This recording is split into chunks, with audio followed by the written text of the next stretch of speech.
Palabra de Dios en esa sarta de necedades y contradicciones que son los evangelios. Pero hay un argumento de Porfirio más demoledor contra Pedro, y que podemos hacer extensivo a la puta que lo parió. Es el siguiente episodio de los Hechos de los Apóstoles. Un hombre llamado Ananías, de acuerdo con su mujer Safira, vendió un campo, pero se guardaron una parte del dinero de la venta y el resto él fue a entregárselo a los apóstoles. Entonces Pedro le dijo a Ananías: ¿por qué has dejado que Satanás se apoderara de tu corazón para que le mintieses al Espíritu Santo y te quedases con parte del dinero? ¿Por qué lo has hecho? No les has mentido a los hombres sino a Dios. Al oír Ananías estas palabras cayó muerto. Un gran temor sobrecogió a todos los que lo vieron. Se levantaron algunos jóvenes, lo amortajaron y se lo llevaron a enterrar.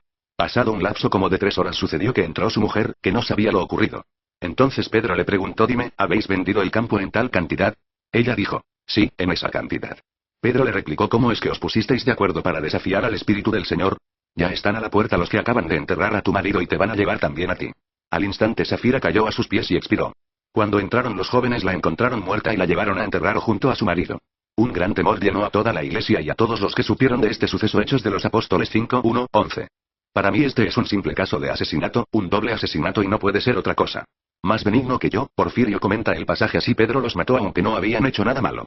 Pues qué mal podía haber en no regalar todo lo que les pertenecía.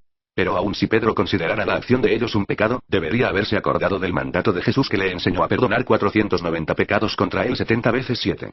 Les habría perdonado uno solo, si es que se podía llamar pecado. Y habría debido acordarse también cuando él mismo juró que no conocía a Jesús y por lo tanto mintió, demostrando con su mentira su absoluto desprecio por el juicio y la resurrección. Apocrypticus, M. 21. Sin comentar nada de esta última acusación, Macario le contesta a Porfirio que Pedro no podía haber perdonado a Ananías y a Safira, pues no se trataba de un delito contra Pedro sino contra todo el cuerpo de los creyentes. El atropello lo cometieron contra Dios, contra la fe. Había que castigar a Ananías y a Safira para que no infectaran a otros como una peste, para lo cual Pedro arranca la maleza antes de que invada el campo. Además los dos no murieron por un golpe de la espada como dices, sino de la conciencia, un golpe que venía del Espíritu Santo del amor. Por lo tanto Pedro no tiene la culpa de la muerte de ambos, que ocurrió como advertencia para los demás. Apocrypticus, M. 28. Y he aquí lo que opina del asunto San Efrén, que de niño mató a pedradas a una vaca, pero al que apodaban arpa del Espíritu Santo. El castigo de Dios contra Ananías y Safira no solo fue porque robaron y escondieron lo robado, sino porque no temieron y quisieron engañar a aquellos en los que moraba el Espíritu Santo, que todo lo sabe. Catena Armenia sobre los Hechos de los Apóstoles. Así que según la puta limosnera, hablando por boca de este malnacido santo, uno puede robarse lo que le pertenece. Y en su homilía sobre los Hechos de los Apóstoles San Juan Crisóstomo comenta: no se podía pasar a la ligera la falta, era necesario eliminar la gangrena antes de que infectara todo el cuerpo. San Agustín por su parte opinaba que el castigo de Dios a Ananías y Safira fue simplemente el de la muerte temporal, no la reprobación eterna.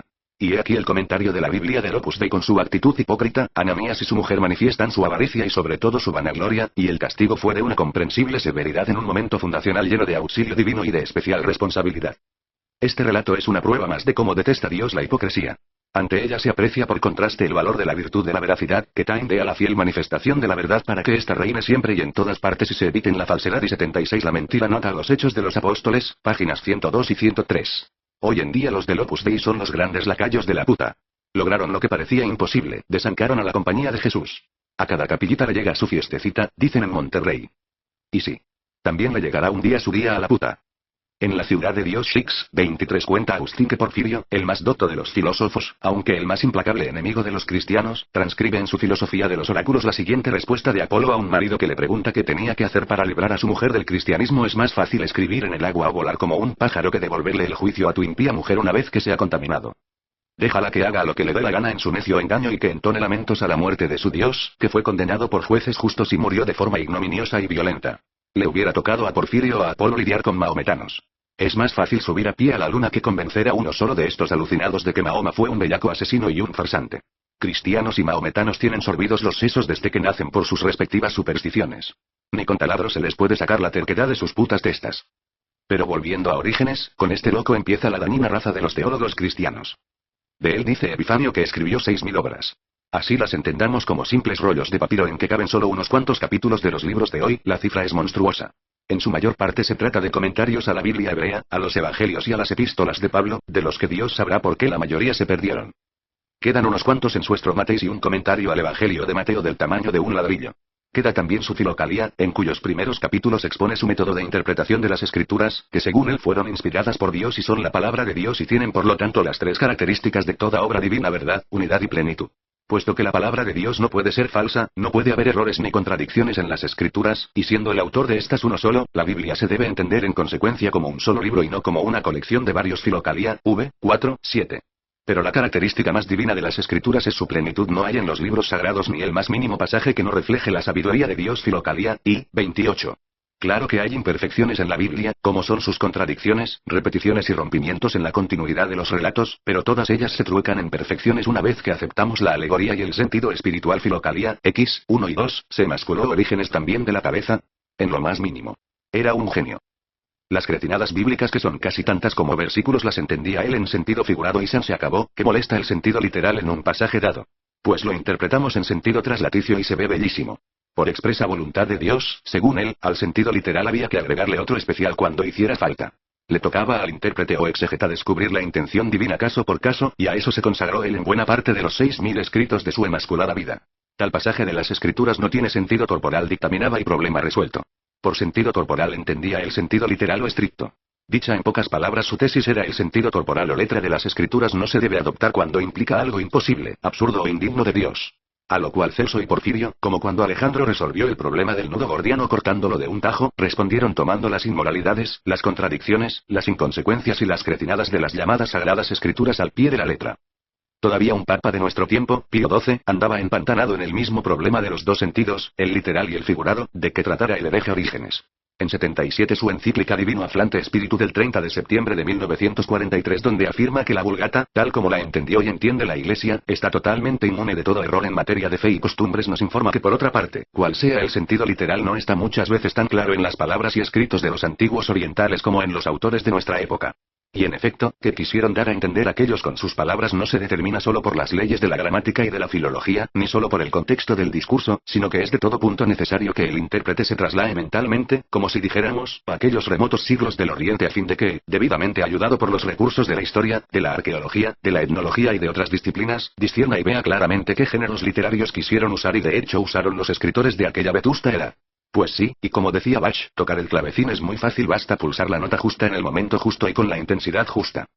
Comparando la palabra verdadera de Celso con el libro de Porfirio contra los cristianos, podemos determinar qué lejos había llegado la puta en los 100 años que los separan. Ya Porfirio no parece saber del cristianismo judaizante ni del de los gnósticos de que habla Celso, como si en el lapso de tiempo transcurrido hubieran desaparecido, y pasa por alto el parentesco esencial de la patraña y la liturgia cristianas con la mitología y los misterios paganos. Se diría que la puta, que ya se consideraba católica, apostólica y romana, se hubiera impuesto a los demás cristianismos con su doctrina de un Jesús de Nazaret histórico, el Cristo encarnado de los evangelios y los hechos de los apóstoles, que vivió en Palestina en tiempos de Augusto y Tiberio y que habló arameo. ¿Y quién le decía que no en el año 280 y en Roma, donde se hablaba latín y griego? Allí y entonces escribió Porfirio en griego su libro contra los cristianos. Si Cristo murió en Jerusalén hacia el año 33 y habló arameo, entonces la separación a que está Porfirio de él es triple: geográfica, temporal y lingüística. Para entonces, a 250 años de la supuesta muerte del supuesto Cristo, hubiera sido este el hijo del soldado Pantera, del Espíritu Santo o de la quimera que fuera. Apologistas y refutadores por igual daban por cierto que ese engendro de personaje había existido. Año con año la separación temporal había ido aumentando hasta que por fin, la puta, hablando en griego e instalada en Roma, acabó haciendo de su mito historia. Después habría de cambiar el griego por el latín con el consiguiente aumento de la separación lingüística. No hay un Jesús histórico, un rabino galileo que nació en Belén. Lo que hay es un revoltijo de mitos paganos y Biblia judía en el feo personaje de Cristo, expresado primero en griego, luego en latín y finalmente en incontables idiomas vernáculos. Aparte de lo citado por Macarius Magnes en su Apocriticus, de Porfirio y su polémica contra el cristianismo, nos queda un pasaje más conservado por Agustín en una de sus epístolas, y una opinión suya conservada por Jerónimo en su comentario al libro de Daniel. En la epístola de Agustín pregunta Porfirio qué debemos creer de Jonás, de quien se cuenta que estuvo 3 días en el vientre de una ballena. Es increíble que un hombre tragado con todo y ropa haya sobrevivido dentro de un pez. Pero si la historia fuera alegórica, por favor explíquenmela. ¿Y qué quieren decir con eso de que una calabaza brotó de la cabeza de Jonás después de que el pez lo vomitó? ¿Qué razón hay para que le creciera esa calabaza? No sé de dónde sacó Porfirio lo de la calabaza, a lo mejor estaba tomándoles el pelo a los cristianos, pues la Biblia no habla de eso. Lo que dice la Biblia es que Yahvé le ordenó a un gran pez que se tragara a Jonás y que éste estuvo en su interior 3 días y 3 noches, después de lo cual el pez lo vomitó en guerra, y nada más. Jonás 2, 1, 11. Ahora bien, cuando los escribas y fariseos le piden a Cristo una señal para creerle, él les responde que la señal será que así como Jonás estuvo en el vientre de la ballena 3 días y 3 noches, el Hijo del Hombre estará 78 ese mismo tiempo en el seno de la tierra. Mateo 12, 38, 40. sin darse cuenta de que en el libro de Jonás no se habla de ninguna calabaza y preocupado únicamente por el asunto de la ropa, que pudiera obstaculizar el paso de Jonás por las fauces de la ballena, el tonto de Agustín le responde a Porfirio con un párrafo verboso en que leemos: las escrituras no dicen si tenía puesta o no la ropa cuando fue arrojado al interior del pez, así que bien podemos pensar que cayó con gran rapidez desnudo, si es que fuera necesario que le quitáramos las prendas de vestir, como se le quita la cáscara a un huevo para que uno se lo pueda tragar más fácilmente. Epístola 102:30, hijo de Santa Mónica la biberona, la borracha tenía que ser. Cuánto mal le ha hecho a la humanidad ese putañero arrepentido. En cuanto a la opinión de Porfirio conservada por Jerónimo es esta, dicha en palabras de Jerónimo en su 12º libro. Porfirio habló del profeta Daniel y dijo que el libro que lleva su nombre no fue escrito por él sino por alguien que vivió en Judea en tiempos de Antíoco Epifanes, de suerte que en vez de predecir el futuro Daniel está describiendo lo que ya ha ocurrido. Así lo que Daniel cuenta anterior a los tiempos de Antíoco es historia verdadera, pero lo que se refiere a tiempos posteriores es ficción, pues ningún escritor puede predecir el futuro. Prólogo al comentario sobre el libro de Daniel.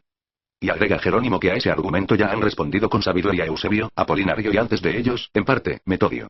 Hacían bien los padres de la Iglesia en intentar responder a la perturbadora duda sembrada por Porfirio de que el libro de Daniel no tenía la antigüedad que se le atribuía, pues, como dice Jerónimo en ese mismo escrito, ninguno de los profetas habló tan claramente de Cristo como Daniel, ya que no solo afirmó que vendría, predicción común a los demás profetas, sino que dijo ¿cuándo? ¿Cuándo? Es lo que no logro encontrar en el libro de Daniel por más que lo busco. Más fácil encuentro en el Apocalipsis la fecha del fin del mundo. Desde Justino Mártir los cristianos venían diciendo que el libro de Daniel predecía exactamente el nacimiento del Mesías o Cristo, la destrucción del templo de Jerusalén y la parusía o segunda venida de aquel. Hoy, empezando el siglo XXI, los cristianos seguimos esperando esa segunda venida, pero nos consolamos pensando que les llevamos 2000 años de ventaja a los judíos, que todavía están esperando la primera. Algo es algo. Respecto a la destrucción del templo mencionada en el libro de Daniel, no es la causada por Tito en el año 70 de nuestra era como cree Justino, sino simplemente su profanación por Antíoco IV Epifanes en el año 167 a.C., que desencadenó la rebelión de los judíos descrita en los dos libros de los Macabeos. El libro de Daniel es un embrollo mayúsculo y no sabemos quiénes lo escribieron o quiénes metieron la mano en él. Varios sin duda, pues no es la obra de un solo autor. El capítulo 1 y de los capítulos 8 al 12 fueron escritos en hebreo. Del capítulo 2 al 7 fueron escritos en arameo. Las Biblias católicas traen además otros dos capítulos que fueron escritos en griego y que los judíos y los protestantes consideran apócrifos: el 13 que cuenta la historia de Susana y el 14 que cuenta la historia del dragón Bel más la plegaria de Azarías y el canto de los tres jóvenes, también en griego, interpolados en el capítulo 3. Para complicar aún más las cosas, los idiomas no corresponden exactamente a los temas y los 6 primeros capítulos están escritos en tercera persona, mientras que los 6 siguientes en su mayor parte están en primera persona. Los capítulos 1 a 6 tratan del exilio de los judíos en Babilonia en el siglo V a.C. y están llenos de inexactitudes históricas y de ideas religiosas que corresponden a la primera mitad del siglo a.C. Los capítulos 7 al 12 traen las visiones de Daniel y las relacionan con la persecución de Antíoco, pero haciendo creer que esta fue anunciada 4 siglos atrás, en tiempos del exilio de los judíos en Babilonia, como si se tratara pues de profecía, siendo que era simple historia, según lo sabemos gracias al segundo libro de los Macas 79 veos. El capítulo 9 reinterpreta la profecía equivocada de Jeremías, que anunció que la desgracia del pueblo judío terminaría en 70 años, convirtiéndolos arbitrariamente en 490, con lo que se vuelve a equivocar, pues esa nunca ha terminado, salvo que demos como su fin la creación del Estado de Israel actual en 1948. Pero la novedad del libro de Daniel no está en sus profecías, de las que al fin de cuentas estaban llenos los libros de la Biblia que lo precedieron, sino en lo que tomó a través de los griegos del zoroastrismo persa, que sostenía los siguientes conceptos religiosos ajenos al judaísmo: la existencia de ángeles y demonios, la profecía de una gran batalla al término del tiempo en que se enfrentarían los ejércitos del bien y del mal y en la que participarían hombres y ángeles, la cual dará lugar a los escritos apocalípticos judeocristianos, la inmortalidad del alma, y el juicio final con la resurrección de los muertos y los posteriores premios para los buenos y castigos para los malvados. Conceptos estos últimos que están expresados así en el libro de Daniel: en aquel tiempo se levantará Miguel, el gran príncipe que defiende a los hijos de tu pueblo, porque será un tiempo de calamidades como no lo ha habido, y entonces se salvarán todos los que estén inscritos en el libro. Muchos de los que duermen en el polvo despertarán, unos para la vida eterna, otros para la vergüenza y el horror eternos. Daniel 12, 1,2. He ahí las dos zanahorias de la resurrección y el cielo con que la puta viene jalando desde hace cerca de 2000 años a su rebaño asnal, y el garrote del infierno para los que se nieguen a entrar al redil. Del libro de Daniel los tomó. Antes del libro de Daniel, y del segundo libro de los Macabeos que también habla de la resurrección, los judíos pensaban que con la muerte se terminaba todo. Así en el libro de Job leemos: el hombre nacido de mujer vive pocos días llenos de sinsabores. Brota como una flor y se marchita, y pasa como una sombra sin detenerse. El árbol tiene una esperanza, pues si lo cortan aún puede retoñar. Mas cuando el hombre muere, ¿a dónde va? Pasarán los cielos sin que despierte, nunca saldrá de su sueño. Job 14, 1, 12. Con semejante panorama de tinieblas, sin resurrección posible ni cielo, el judaísmo estaba destinado al fracaso. No podía competir con la puta, que con el par de zanahorias y la amenaza del garrote arrastra de 2.000 millones. Al cielo y al infierno la puta les ha agregado los lugares intermedios del limbo y el purgatorio. Lo que quiere el hombre es seguir siendo. Y como el hombre, el perro, el burro y la mesa. Es lo que yo llamaría el empecinamiento ontológico universal, persistir cada quien en su esencia para preservar la existencia. Pero volviendo a Porfirio, al fechar correctamente el libro de Daniel en tiempos de Antíoco Epifanes y los macabeos y no 4 siglos atrás, cuando el cautiverio de Babilonia, como se creía en su tiempo y se siguió creyendo casi hasta nuestros días, no solo estaba minado la interpretación cristiana basada en el valor profetice de ese libro, sino que iniciaba la gran empresa de la desmitificación de la Biblia, a la que se han opuesto el judaísmo y el cristianismo por igual. Con esa simple opinión de Porfirio citada por Jerónimo nace el estudio objetivo de la Biblia, que rechaza la tesis irracional de que sus textos fueron inspirados por Dios. Todos los libros de la Biblia hebrea son de autores anónimos. Y muchos de ellos, si no es que todos, fueron modificados una y otra vez por otros autores anónimos en el curso de las generaciones. Ni el Pentateuco lo escribió Moisés, ni las Lamentaciones las escribió Jeremías, ni los Salmos los escribió David, ni el Cantar de los Cantares lo escribió Salomón, ni tampoco los Proverbios, ni tampoco el libro de la Sabiduría. Los capítulos 40 al 66 del libro atribuido al profeta Isaías, que se cree que vivió en el siglo XX antes de nuestra era, hoy se piensa que fueron escritos cerca de 2 siglos después. El libro de Obadías, que es solo una página, parece ser la combinación de pedazos debidos a 2 autores. El resultado de todo esto es un revoltijo de mitos, leyendas, tradiciones orales, cuentos populares, episodios épicos, anales, biografías, cronologías, censos, proverbios, epigramas, poemas, profecías. Mucha estupidez, mucha inmoralidad, mucha infamia, y quitando unos cuantos versículos desolados y pesimistas del libro de Job y del Eclesiastés, muy mala literatura. Los primeros 9 libros, y acaso también varios más, fueron escritos en los siglos Bilibio antes de nuestra era en hebreo, una lengua que estaba viva entonces pero que no mucho después, tras el cautiverio del pueblo judío en Babilonia, se habría de convertir en lengua muerta y habría de ser reemplazada por el arameo en que, por los siglos ni viene antes de nuestra era, se escribieron partes de los libros de Esdras y de Daniel. Pero la gran batalla por la desmitificación de la Biblia no se habría de dar en torno al libro de Daniel, sino a la autoría de sus 5 primeros libros conocidos como el Pentateuco, la Torá o la Ley, y que desde siempre se atribuían a Moisés: Génesis, Éxodo, Levítico, Números y Deuteronomio. Sin embargo, los 5 libros son obra de autores anónimos de los tiempos del rey Josías y posteriores en 6 siglos, cuando menos al 1250 antes de nuestra era, en que se pretendía que había vivido Moisés. Incluso los capítulos del Génesis que tratan de la creación del mundo, el diluvio universal y los patriarcas. Si no es que todo el libro son más recientes, escritos durante el exilio de Babilonia o poco después. Ninguno de los 5 libros está en primera persona, en ninguno se dice que Moisés sea su autor, y en el Deuteronomio se cuenta su muerte. Pero la puta, siguiendo la tradición judía y sin que le fuera nada en ello, se empecinó en que Moisés los había escrito. La fábula se empezó a desmoronar en el siglo Shi cuando Isaac ibn Yasush, médico judío de la España musulmana, hizo ver que la lista de reyes edomitas que aparece en el capítulo 36 del Génesis menciona reyes que vivieron mucho después de Moisés, tesis que le valió de sus correligionarios el apodo de Isaac el calumniador. La tradición había resuelto el problema de la muerte de Moisés diciendo que su sucesor, Josué, escribió el final del Deuteronomio donde está narrada. En el siglo XV Caristat, un contemporáneo de Lutero, hizo ver que el estilo del relato de la muerte de Moisés es el mismo del resto del Deuteronomio, así que no se podía sostener que Josué o cualquiera había agregado simplemente unas cuantas frases al final del libro. En el siglo XV Tomaso adujo varios hechos y afirmaciones de los 5 libros inconsistentes con la autoría de Moisés.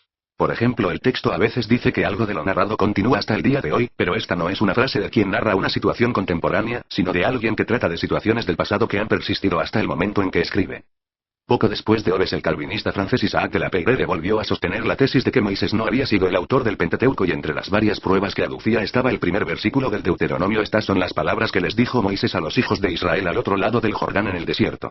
Según la Peyrère, la expresión al otro lado del Jordán se explica por qué Moisés está al otro lado del río respecto al escritor, que está en Israel. Y es que Moisés, a quien Yahvé le prohibió que entrara a la tierra prometida, tan solo la alcanzó a ver poco antes de morir, desde el monte Pisgah, sin llegar a cruzar el Jordán. Los católicos obligaron a la Peyrère a convertirse al catolicismo y quemaron su libro. Y por esos mismos años en Holanda el filósofo Spinoza fue excomulgado por sus correligionarios judíos y después condenado por los protestantes, y su tratado teológico político puesto en el índice de libros prohibidos por los católicos por insistir en los anteriores argumentos y agregarles otros al anacronismo de los reyes edomitas le sumó el de varios topónimos posteriores a Moisés. Hizo ver la imposibilidad de que éste dijera de sí mismo que era el hombre más humilde de la tierra, y sostuvo que la frase del final del Deuteronomio de que no ha vuelto a surgir en Israel un profeta más grande que Moisés solo la pudo escribir alguien que hubiera vivido siglos después de él, durante los cuales hubieran surgido otros profetas con quienes se le pudiera comparar. Con esto no solo quedaba excluido Moisés como autor 81 del Pentateuco, sino también Josué, su inmediato sucesor.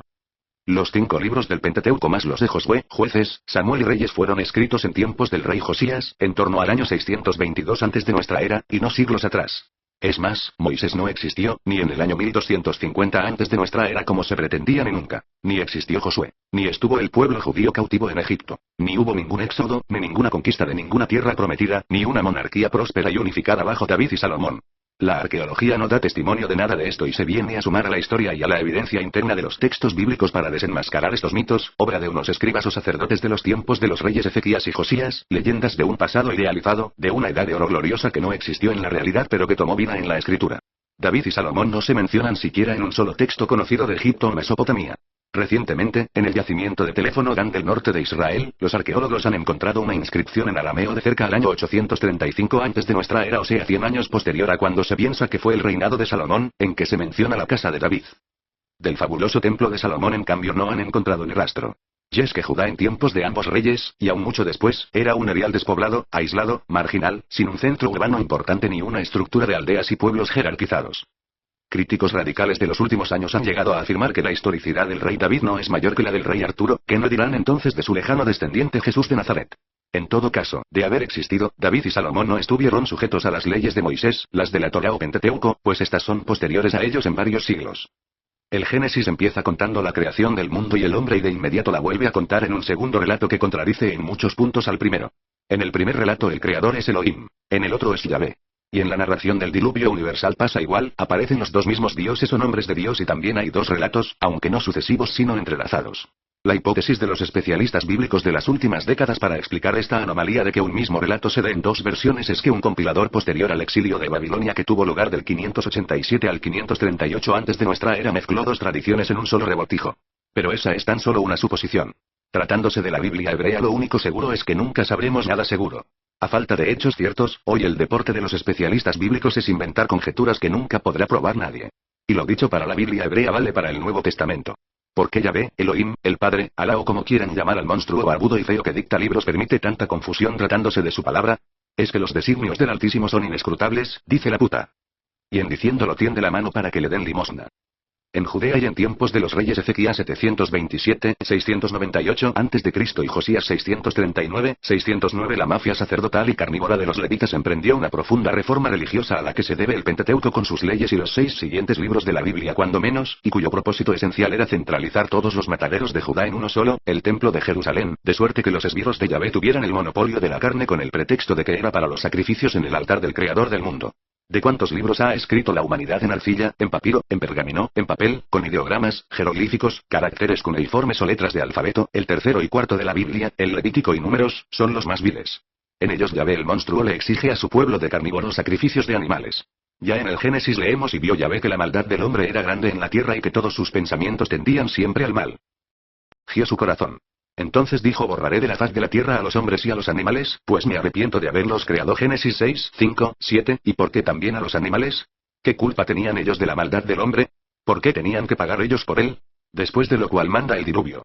Y en Josué 11, 6, en plena devastación de la tierra de Canaán, Yahvé le ordena a Josué, su esbirro mayor: no les temas a tus enemigos porque mañana a esta hora los entregaré heridos de muerte a Israel. Les cortarás entonces los jarretes a sus caballos y echarás al fuego sus carros. Y así se hace, los derrotan sin dejar un solo sobreviviente, les cortan los jarretes a los caballos y echan al fuego los carros. ¿Qué culpa tenían los caballos? Desde el Génesis queda pues consagrado el atropello a los animales. Por algo dice Yahvé el sexto día de la creación: hagamos al hombre a nuestra imagen y semejanza y que tenga autoridad sobre los peces del mar y las aves del cielo, sobre los animales del campo, las fieras salvajes y los reptiles que se arrastran por el suelo. Génesis 1, 26. Las leyes referentes al sacrificio de animales del Levítico no hacían más que sancionar la injusticia. He aquí resumidas, sin las descripciones detalladas y sangrientas de que van acompañadas, algunas de ellas. Si todo el pueblo de Israel peca por inadvertencia, en cuanto se dé cuenta de su pecado ofrecerá un becerro como sacrificio de expiación. Levítico 4, 13, 21.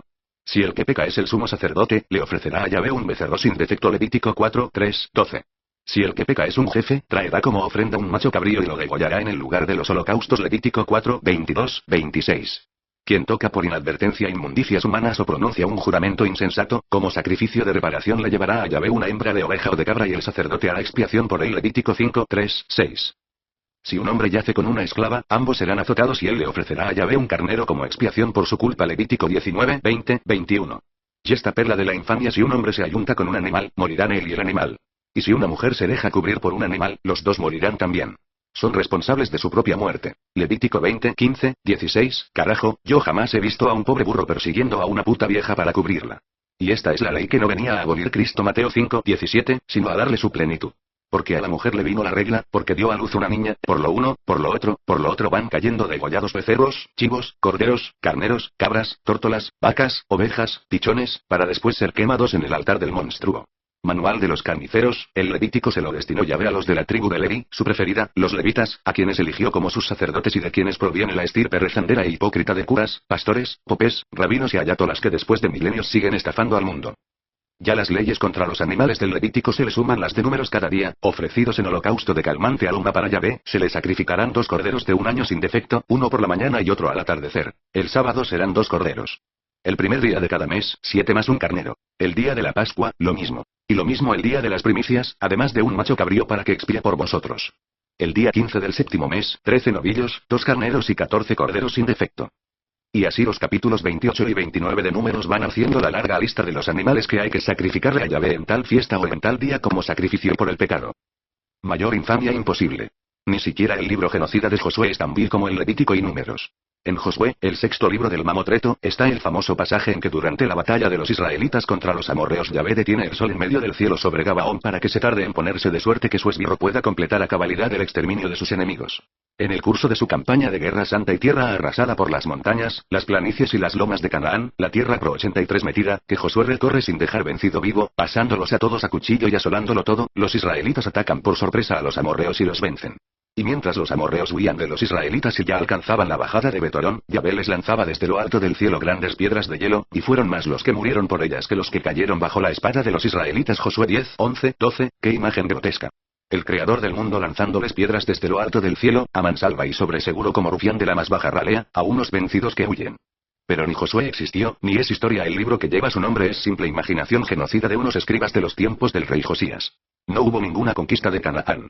Los antepasados de quienes escribieron la Biblia no llegaron desde Egipto a Canaán. En Canaán estaban desde siempre, en ese erial semidesértico. No hay un solo testimonio arqueológico de su estadía en Egipto ni de su pretendida conquista de la tierra prometida. Los israelitas eran los cananeos. Y tanto mejor para Israel que así haya sido, que la arqueología lo exima por lo menos de esa sangre humana que no derramó, pues con la de los animales basta. De esa infame religión de carniceros surgió la infame religión cristiana. Para desgracia de la tierra faltaba sin embargo por venir lo peor, esta otra maldita raza carnívora y sin prepucio de los secuaces de Mahoma que hoy, convertidos en bombas excretoras, andan en plena campaña de destrucción del mundo acabando hasta con el nido de la perra. Mahoma C570, 632 es uno de los seres más dañinos y viles que haya parido la tierra. Una máquina de infamias que ni de la reproducción se privó, tuvo 6 hijos con Jadilla, la viuda rica con que se casó para quedarse con su herencia, y otro con su concubina María la Copta. De los 25 a los 45 años este mercader taimado que habría de fundar la religión maometana, una plaga peor que el SIDA y la malaria, se pasaba cada año el mes sagrado del Ramadán encerrado en una cueva del monte Hira en las afueras de la Meca, durante el cual el arcángel Gabriel le aterrizaba encima y le hacía revelaciones. Que Alá, le decía, era grande, y que él era su profeta. Y en el árabe más puro, el coránico, que en esos instantes mismos nacía limpísimo, intocado, libre de anacolutos y moscas y de todo excremento humano o de perro, el enviado de Alá el clemente y misericordioso le iba dictando a su profeta los luminosos versículos de los justicieros suras del Corán: si teméis no ser equitativos con los huérfanos, no os caséis más que con 2, 3 o 4 mujeres. Sura 4, versículo 3. En el reparto de los bienes entre vuestros hijos Alá os manda dar al varón la porción de 2 hijas. Sura 2, versículo 12. Jamás le ha sido dado a un profeta hacer prisioneros sin haberlos degollado ni cometer grandes sacrificios en la tierra. Sura 8, versículo 68. Felices son los creyentes que limitan sus voces a sus mujeres y a las esclavas que les procuran sus manos diestras. Sura 23, versículo 6. ¿Hemos creado acaso ángeles hembras? Sura 37, versículo 150. Las peores bestias de la tierra ante Alá son los mudos y los sordos, que no entienden nada. Si Alá hubiese visto en ellos alguna buena disposición, les habría dado el oído. Pero si lo tuviesen, se extraviarían y se alejarían de él. Sura 8, versículos 22 y 23. Hagan de cuenta las bellaquerías del Éxodo, el Levítico, el Deuteronomio y Números que ya cité. En crueldad y maldad, en misoginia y esclavismo, el Corán compite con la Biblia. Muerta Jadilla y dueño de su herencia, el flamante profeta se entregó de lleno a la cópula con mujeres, y montándose a horcajadas en el monoteísmo poligínico se dio a propagarlo por el mundo con la espada. Llegó a ser el hombre más poderoso de la península arábiga, donde instaló su reino del terror y mató a millares. No obstante su reciente poder, el socarrón seguía recibiendo las visitas del ángel, que le hacía nuevas revelaciones las que necesitara para justificar su lujuria rapaz y sanguinaria. Como en el aura de un ataque de epilepsia oía campanitas, entraba en trance y entonces se le aparecía su compinche al lado y le dictaba, por ejemplo, el versículo 4 del Sura 33 autorizan 84 dolo a disponer sin reparos de conciencia, como bien quisiera, de Zainab, la bella joven esposa de su hijo Zaid, porque este no era hijo propio sino adoptivo. Cuando sus bandidos de Medina asaltaron en el mes sagrado, en que la costumbre prohibía el derramamiento de sangre, una caravana que iba de la Meca a Siria y en el asalto mataron a uno, el iluminado volvió a oír campanitas y su Gabriel alcahueta le dictó el versículo 214 del Sura 2 para justificar el crimen. A los que te interroguen sobre la guerra y la carnicería en el mes sagrado diles que es pecado grave, sí, pero que es mucho más grave la idolatría y apartarse de la senda de Alá. Y tras embolsarse la quinta parte del botín, el profeta santo y noble, cuyos secuaces hoy se sienten autorizados a volar torres con aviones y a matar en su nombre a cuantos se les atraviesen, aceptó 40 onzas de oro de rescate por cada prisionero. Otro versículo de otro sura le dictó el ángel alcahueta para legalizarle su concubinato con María la copta, criada de su mujer Hafsa. Porque además de Jarilla, Zainab y Hafsa y las esclavas, que no cuentan, tuvo otras 11 mujeres legítimas contabilizadas, entre las cuales Aisha, que tenía 9 años cuando él, de 53, la estupró, más pederasta que cura de la diócesis de Boston. Si hoy viviera, lo condecoraríamos con la Cruz de los Legionarios de Cristo del Padre Marcial Maciel. Parece que en esta ocasión el remilgado poligínico no necesitó de versículo especial, violó a Aisha y de paso se ganó la voluntad de su padre, Abu Bakr, quien habría de sucederlo como primer califa, no bien Alá llamó a su seno a su profeta. Cuando Aisha creció comentaba con sentido del humor que cada vez que a su multicompartido marido se le presentaban problemas de conciencia, el mensajero de Alá oía campanitas, venía el arcángel Gabriel, le dictaba su versículo ad hoc y santo remedio. Para males de conciencia no hay medicina mejor que un espíritu celeste del octavo coro. Al poeta Abu Afak, del clan Khazrajite y de 100 años de edad, lo mandó asesinar mientras dormía por haberse atrevido a criticarlo en unos versos. Y por motivo igual mandó matar a la poetisa Asma bin Marwan, de la tribu de los Aus, a quien su esbirro Umair ibn Adi, azuzado por él, fue a buscarla a su casa y allí, en momentos en que la joven amamantaba a su niño de pecho, la asesinó clavándole una espada. Al judío Kab ibn al-Asaraf, que se atrevió a llorar en verso a unas víctimas del profeta, el sanguinario también lo mandó matar, y cuando sus esbirros le echaron la cabeza de Kab a sus pies los alabó por sus buenas acciones en pro de la causa de Alá. A los judíos de la tribu de Nadir los expulsó de Medina para apoderarse de sus bienes y después los masacró, como masacró, en el 627, a los judíos del clan de los Koreima, que tuvieron la temeridad de quedarse en la ciudad. A todos los hombres entre 700 y 800 los ejecutó, y a las mujeres y a los niños los vendió como esclavos. Los crímenes, atrocidades y bellaquerías de esta máquina imparable de matar y fornicar dan para todo un compendio de la infamia su biografía. La Biblia y el Corán aprueban, pues, explícitamente, la esclavitud. En cuanto a Cristo, al no desligarse de la ley antigua de la que dijo que no venía a abolirla sino a perfeccionarla, implícitamente la acepta. Y así, con la bendición de ambos libros y la aprobación tácita de Cristo, hubo en el mundo esclavitud declarada hasta mediados del siglo X en los Estados Unidos, país cristiano, y hasta mediados del siglo XX, si no es que hasta hoy subrepticiamente en Arabia Saudita y Yemen, países mahometanos. Después de lo dicho, se podrá esperar compasión para un cordero de parte de los secuaces de Alá y Mahoma, de Jehová y Moisés, de Dios y Cristo. Lo más que se puede pedir es que al Padre y al Hijo no les dé por comerse la paloma del Espíritu Santo, el Paráclito, porque entonces ahí sí va a ser el Armagedón. ¿Se imaginan un cónclave sin Espíritu Santo? ¿Quién va a inspirar a los purpurados? ¿Quién va a poner de acuerdo a los tonsurados? ¿Quién va a evitar el zafarrancho de los travesados la próxima vez que se junten 85 para elegirle pastor a la grey carnívora? Al Padre y al Hijo desde aquí les hago un cometido llamado por el bien de la humanidad, no se nos vayan a comer el Paráclito.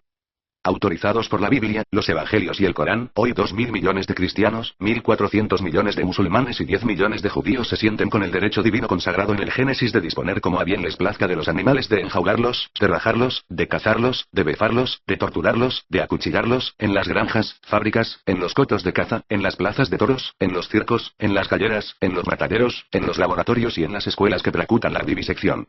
Dios es amor, dicen los protestantes. No. Dios es odio. Odio contra el hombre, odio contra los animales. E infames las tres religiones semideas que invocan su nombre.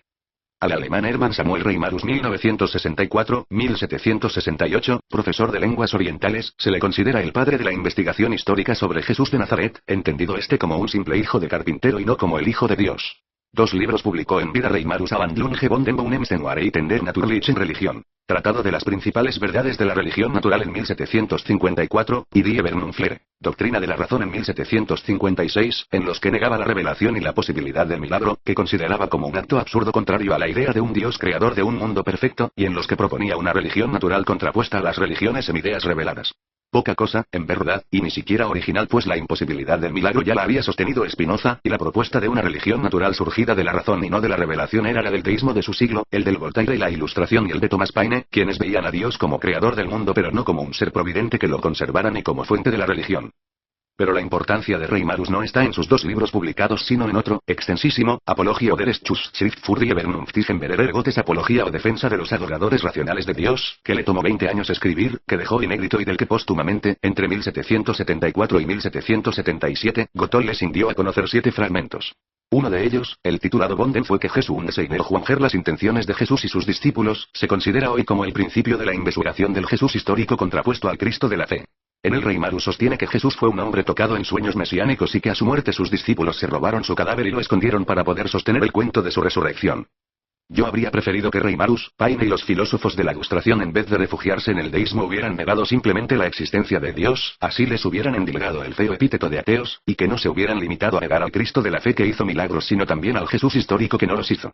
Y es que respecto al origen del mundo, si es que lo tuvo, no nos queda más remedio que aceptar que nunca sabremos cómo ocurrió y que Dios es una explicación necia que no explica nada, pues es tan difícil imaginar la eternidad suya como la de la materia. Dios es la vuelta del bobo. Lo postulamos para explicar cuanto no entendemos, pero sin entenderlo a él. En cuanto al robo del cadáver de Jesús por sus discípulos, no pudo haber ocurrido pues Jesús no existió y el que no existe no deja cadáver ni discípulos. Pero en fin, algo es algo y peor es nada. Prefiero 1000 veces a Reimarus que al engrendo de Tomás de Aquino. El segundo gran nombre en la búsqueda del Jesús histórico es David Friedrich Strauss, autor de la farragosa obra Das Leben Jesu Christi Bearbeitet, la vida de Jesús críticamente examinada, escrita a los 28 años y publicada en 1835 en 2 volúmenes y 1400 páginas que se dicen rápido pero que pesan como 10 ladrillos. ¿Y total para qué? Para sostener la simple tesis de que los milagros de Jesús son meros inventos de los escritores cristianos del siglo y que buscaban expresar con ellos las 86 ranzas populares de sus correligionarios. Parte Strauss de una distinción pantanosa entre mitos evangélicos, mitos históricos y leyendas, que propone en el prólogo de su mamotreto. Aunque mito histórico es una paradoja, pues si algo es mito no puede ser historia, a mí me gusta sin embargo la expresión tratándose de Cristo. Y es que al situar a este incierto y contradictorio personaje en tiempos de Herodes el Grande, Herodes Antipas, el sumo sacerdote Caifás y el procurador romano Poncio Pilatos, los evangelistas estaban inventando un mito único, uno situado en el tiempo por contraposición a los otros mitos del Oriente, que eran intemporales. De Osiris, Mitra o Dioniso, por ejemplo, nadie sabía cuándo existieron. La primera gran mentira de la puta es afirmar que Cristo nació en Belén bajo Herodes el Grande y murió en Jerusalén cuando Poncio Pilatos era el procurador romano de Judea. Que me muestre entonces su partida de bautismo en Belén y su certificado de defunción en Jerusalén a ver si le creo.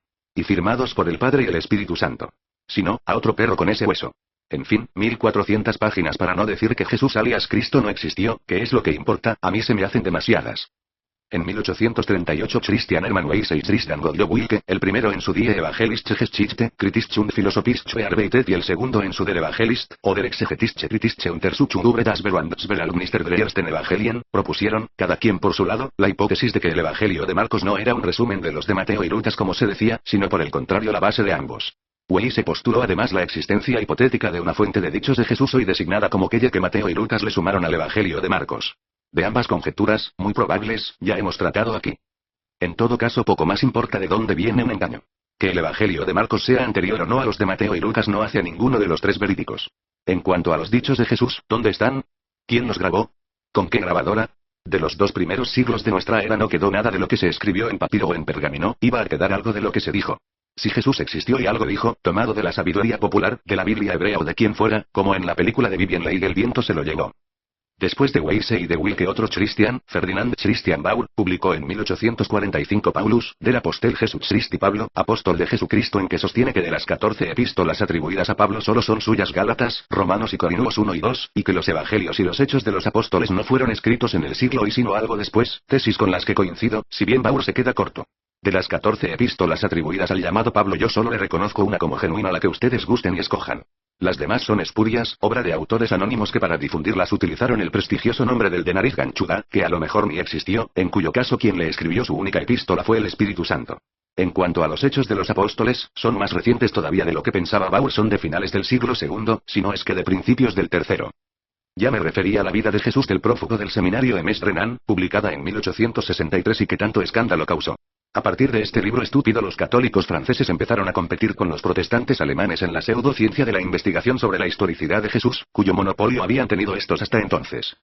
Gran escándalo habría de causar también en 1902 l'Evangile et primero l'Église, el Evangelio y la Iglesia, que motivó 3 encíclicas y le valió a su autor, el cura católico francés Alfred Loisy, la excomunión en su categoría de vitandus, la más severa, que les prohíbe a los católicos todo trato con el excomulgado, desde compartir con él el lecho hasta dirigirle la palabra. Arguía Loisi que puesto que la crítica científica demostraba 87 que Jesús no pensó nunca en establecer ningún sacramento ni en fundar una iglesia, a esta le correspondía tan solo predicar un mensaje de esperanza y nada más, sin que le asistiera ningún derecho a sentirse dueña del dogma y la verdad. ¿Ya quién se lo venía a decir? A Pío X, sucesor de León XIII, sucesor de Pío IX, que había convocado todo un concilio para que lo declarara infalible. El libro de Loisi fue puesto en el índice y toda exégesis bíblica libre y no dirigida por el Santo Oficio condenada como modernismo en las 3 encíclicas que le dedicó Pío X a ese vago enemigo suyo que consideraba la síntesis de todas las herejías Pascendi Dominio, Gregis y Lamentabilis Ane Exitu, de 1907, y Sacrorum Antistitum, de 1910. Eso de apacentar el rebaño, que le da título a la encíclica Pascendi Dominio Gregis porque así empieza, es puro cinismo de la puta, pues apacentar significa alimentar y lo único que ha hecho esta solemne ramera durante 1800 años es ordenarlo. La encíclica Lamentabilis Ane por su parte era la condena de 65 graves errores o novedades en la interpretación de las Sagradas Escrituras y los principales misterios de la fe por parte de los modernistas, que debían ser denunciados, condenados y proscritos por el oficio de esta santa, romana y universal Inquisición. De aquí el famoso juramento antimodernista que traía anexo la encíclica Sacrorum Antistitum y que debían prestar en adelante, motu proprio, todos los clérigos, pastores, confesores, predicadores, superiores religiosos y profesores de los seminarios filosóficos y teológicos. Eso de motu proprio, que significa voluntariamente, era pura zalamería de la puta, pues en realidad se tenía que entender como velis nolis por las buenas o por las malas.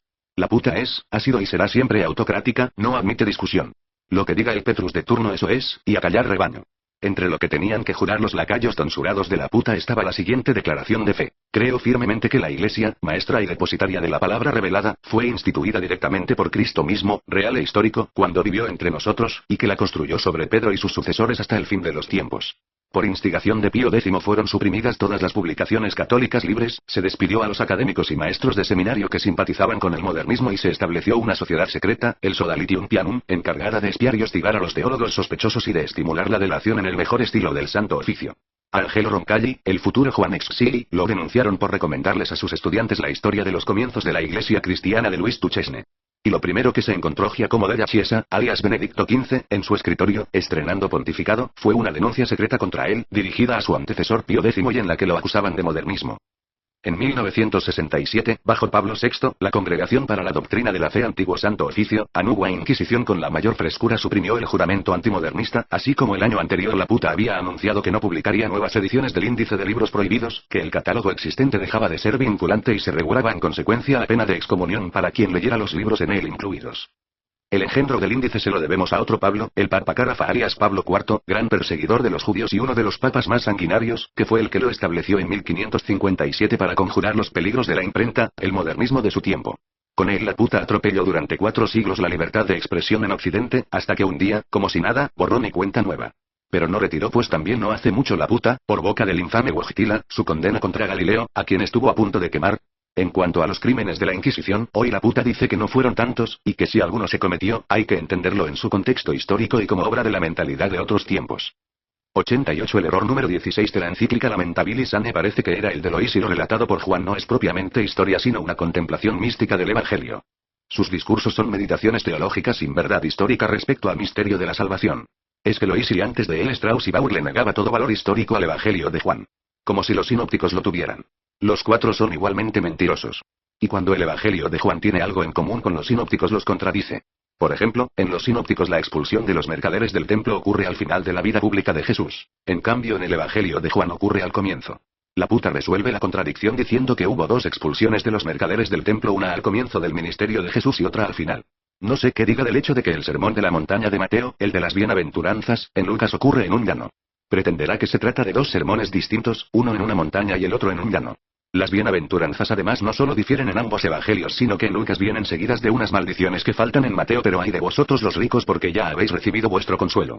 Hay de los saciados porque tendréis hambre. Hay de los que ahora reís porque gemiréis y lloraréis. Lucas 6, 24, 25. La puta dirá que por la gran altura de la montaña se le borró a Mateo un tramo del cassette. ¿Y qué dice la puta del milagro de la multiplicación de los panes y los peces que en Mateo está contado 2 veces? En la primera 14, 21, Jesús multiplica 5 panes y 2 peces y comen como unos 5.000 hombres sin contar las mujeres y los niños. Y en la segunda 15, 29, 38 son 7 panes y unos pocos pececillos con los que comen unos 4.000 hombres sin contar las mujeres y los niños. Entonces ¿en qué quedamos? ¿Fueron 5 panes, o 7? ¿Y comieron como 5.000, o como 4.000? La puta entonces, sin inmutarse, dice que fueron 2 las multiplicaciones milagrosas. ¿Y por qué agrega Mateo que sin contar las mujeres y los niños? ¿Es que acaso las mujeres y los niños valen menos que los hombres? Este mismo milagro también lo narran los otros 3 evangelios, pero no 2 veces sino una sola, y sin hablar de mujeres ni de niños. Marcos 6, 38, 44, Lucas 9, 13, 17 y Juan 6, 9, 11, ¿entonces qué? ¿Fueron 2 las multiplicaciones de los panes y los peces, o una sola? ¿Y había mujeres y niños, o no los había? La puta, que es misógina y puerofóbica, a las mujeres las desprecia y a los niños se los come en caldo tierno a las finas hierbas después de haberlos utilizado para apaciguar sus insaciables ansias sexuales. El padre Marcial Maciel y el cardenal Alfonso López Trujillo no me dejarán mentir. El uno es el jardinero de los legionarios de Cristo, un jardín perennemente florecido de los niños más hermosos de México. El otro es mi paisano colombiano y presidente del Consejo Pontificio para la Familia en Roma, a cuyas alturas no llega cualquier cura patirrajado. Desde aquí les hago un cometido llamado a ambos clérigos para que compartan su tesoro con el prójimo, pues el pan tiene que ser partido. Paso por alto las discrepancias cuando no manifiestas contradicciones de los evangelios canónicos respecto a la genealogía de Jesús, su nacimiento, su familia, sus apóstoles, sus milagros, su bautismo, su predicación, su pasión, su crucifixión y su ascensión, que cualquiera que lea sin prejuicios esos prestigiosos relatos puede descubrir, para referirme tan solo a la incompatibilidad general observada por Strauss, Bauer y Lois y entre el evangelio de Juan y los sinópticos. En estos Jesús se limita a anunciar el reino de Dios, mientras que en aquel no hace otra cosa sino hablar de sí mismo como cualquier Fidel Castro megalómano. Yo soy el pan de la vida 6:35, yo soy la luz de este mundo 8:12, yo existía antes de que naciera Abraham 8:58, yo soy el buen pastor 10:11, yo soy la resurrección y la vida 11:25, yo soy el auténtico vino 15:1. Yo soy el que soy, cuánta afirmación jactanciosa. En el Evangelio de Juan, Cristo loco está más loco que nunca. Si le creyeseis a Moisés, tal vez me creeríais a mí, pues él escribió de mí Juan 5:46, donde, si Moisés no existió y su autoría de Pentateuco es otra leyenda judía, yo y el Padre somos uno 10:30, y el Espíritu Santo que, ¿dónde me lo deja? Pues nadie ha subido al cielo sino el que bajó del cielo, el Hijo del Hombre. 3:13, ¿y Elías? ¿No subió pues Elías al cielo en un torbellino? 2 Reyes 2:11. Como Moisés levantó la serpiente en el desierto, así es preciso que se levante el Hijo del Hombre para que todo el que crea en él no perezca y tenga vida eterna. Juan 3:14, qué comparación más pornográfica. Con razón decían que estaba endemoniado y loco. Se produjo de nuevo una discusión entre los judíos a causa de sus palabras. Muchos de ellos decían: tiene al demonio adentro y no está en sus cabales, ¿para qué lo escucháis? Juan 10:19, 20. Lo cierto es que el Cristo de Juan no es el mismo de los sinópticos, o uno u otro. Salvo que hubiera habido 2 Cristos. ¿Y por qué no? Así como hubo 2 expulsiones de los mercaderes del templo, 2 creaciones del mundo, 2 diluvios universales y 2 multiplicaciones de los panes y los peces, así también pudo haber 2 Cristos, uno loco y otro menos. El cristianismo no lo fundó nadie en particular, lo fundaron muchos y en muchos lados. En Antioquía, en Alejandría, en Jerusalén, en Constantinopla, en Éfeso. Hablando con propiedad, no hay cristianismo primitivo. En un principio hubo varios cristianismos, distintos y hasta contradictorios, obra de varias sectas y cada una con su Cristo. Sin ir más lejos del Nuevo Testamento, el Cristo de Pablo es una entidad teosófica casi sin carne y hueso con todo y que muere y resucita. En tanto el de los sinópticos come y bebe, incluso hasta después de resucitar, pues como hemos visto tan pronto como se les aparece resucitado a los apóstoles les pide de comer y le dan pez asado. Y el Cristo del Evangelio de Juan no es el mismo de los sinópticos. La puta habla de un solo Cristo pero ella sola tiene varios. Y ninguno de los suyos es igual al de los nosotros. Andando el tiempo, una de esas primeras sectas cristianas, la gran puta, se acostó con Constantino el sanguinario y se alzó con todo y borró a las otras. Este facineroso al que la gran puta le debe lo que ha sido y lo que es hoy era hijo de una tabernera estabularia y puta ella misma, Santa Elena. Ahorcó a su suegro. Mandó envenenar a su hijo Crispo, estrangular a sus 2 cuñados y ahogar en la pila de baño a su esposa Fausta. Antes de la batalla del puente Milvio contra Magencio vio un signo antepuesto al sol y la frase: y no signo vinces, con este signo vencerás. El signo eran 2 palos cruzados, una cruz. Y de esa cruz la leyenda colgó a un loco.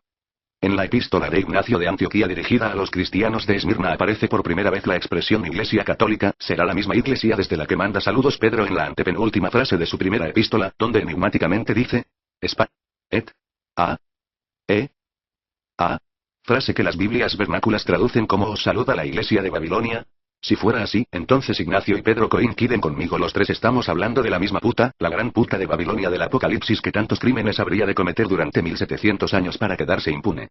Y cuando aparecen escritos por primera vez los nombres de Jesús y Cristo, si de veras Pablo fue el primero de los autores del Nuevo Testamento y su primera epístola es la primera de las 2 que dirigió a los tesalonicenses, entonces fue ahí, en la frase con que empieza esa epístola Pablo, Silvano y Timoteo a la iglesia de los tesalonicenses congregada en Dios Padre y en el Señor Jesucristo, la gracia y la paz sean con vosotros. Ahí se habría enunciado por primera vez el Jesús o Cristo que en español solemos juntar en Jesucristo. Solo que la frase no empieza con Jesucristo sino con Paulos, Pablo. ¿Será este Pablo el inventor de Cristo? ¿O fue la puta la que los inventó a los 2? De todos modos me parece un imperdonable desacierto de quien sea el haber bautizado al Señor como ese. Traducción al griego del nombre propio hebreo y arameo Yeshua, abreviación de Yehoshua que significa Yahvé es la salvación y que en español se traduce como Josué y no como Jesús. Por lo tanto Jesús en español no tiene sentido, sobra. No puede haber más que un nombre para el personaje que nos ocupa Josué, que designa al máximo genocida de la Biblia hebrea o Antiguo Testamento, el gran esbirro de Yahvé que devastó la tierra de Canaán por órdenes de su amo el monstruo. Y así Josué alias Jesús es el hijo y Yahvé es el padre, Jesús es el hijo de Yahvé. Con lo cual armonizamos muy satisfactoriamente el Antiguo con el Nuevo Testamento. Del Padre y del Hijo, según ya dijimos al tratar del filioque, procede el Espíritu Santo. Y eso es todo, podemos dar por concluido este espinoso asunto de la Santísima Trinidad. En cuanto al título de St. o Cristo, que en griego significa ungido, pretende traducir la palabra hebrea Masiaj o Mesías porque esta también significa untado con aceite. Pero no. Para los judíos Mesías significa no solo eso sino infinitamente más el Salvador de toda una raza. Los griegos no podían tener el concepto hebreo del Mesías porque nunca lo estuvieron esperando. Antes de la invención de la imprenta los libros eran escasos y costosos pues se tenían que copiar uno por uno, palabra por palabra. Así por casi milenio y medio, hasta Gutenberg, la Biblia solo estuvo al alcance de la clerigalla, la mafia tonsurada servidora de la puta que detentaba el poder sobre texto de que era la única intérprete autorizada de la palabra de Dios. Cuando Gutenberg inventó la imprenta de grupos móviles y la Biblia pudo ser difundida a todo el rebaño, la puta celosamente la encerró en la caja fuerte del latín impidiendo que la tradujeran a las lenguas vernáculas. Y hacía bien. No hay peor enemigo de la Biblia que la Biblia. Lutero no sabía lo que hacía cuando la tradujo al alemán, abrió la caja de Pandora. La primera gran división de la puta se la debemos al Papa Romano León IX y al Patriarca de Constantinopla Miguel Celulario, quienes en 1054 la partieron en dos, la puta de Occidente y la puta de Oriente. La segunda se la debemos a Lutero, que el 31 de octubre de 1517 clavó sus 95 tesis de protesta en la puerta de la iglesia del Casullo de Wittenberg y partió a la puta de Occidente a su vez en otras dos, la puta protestante y la puta católica. Bienaventurado seas, Martín Lutero, clérigo bellaco. Bienaventurados también Miguel Celulario y León IX. Y bienaventurado, en fin, ya que estamos en estas, Mikhail Gorbachov, el pavo real inflado a cuya ineptitud le debemos el derrumbe del comunismo. Liberados de la coyunda de la puta católica, los protestantes se entregaron con fervor a leer la Biblia, a interpretarla y a descubrirle, como era de esperarse, sus inmoralidades y bellaquerías, sus contradicciones y estupideces. Gracias a Lutero fue posible lo que. Gracias a lo que fue posible la Ilustración. Gracias a la Ilustración fue posible la Revolución Francesa. Gracias a la Revolución Francesa fue posible el Risorgimento italiano. Gracias al Risorgimento italiano fue posible la pérdida del poder temporal de la puta de Roma. Y gracias al descalabro de la puta de Roma hoy el amable lector tiene este libro en sus manos. De no haberse dado esa concatenación de sucesos afortunados, ¿cuánto hace que el de la voz habría ardido en la hoguera?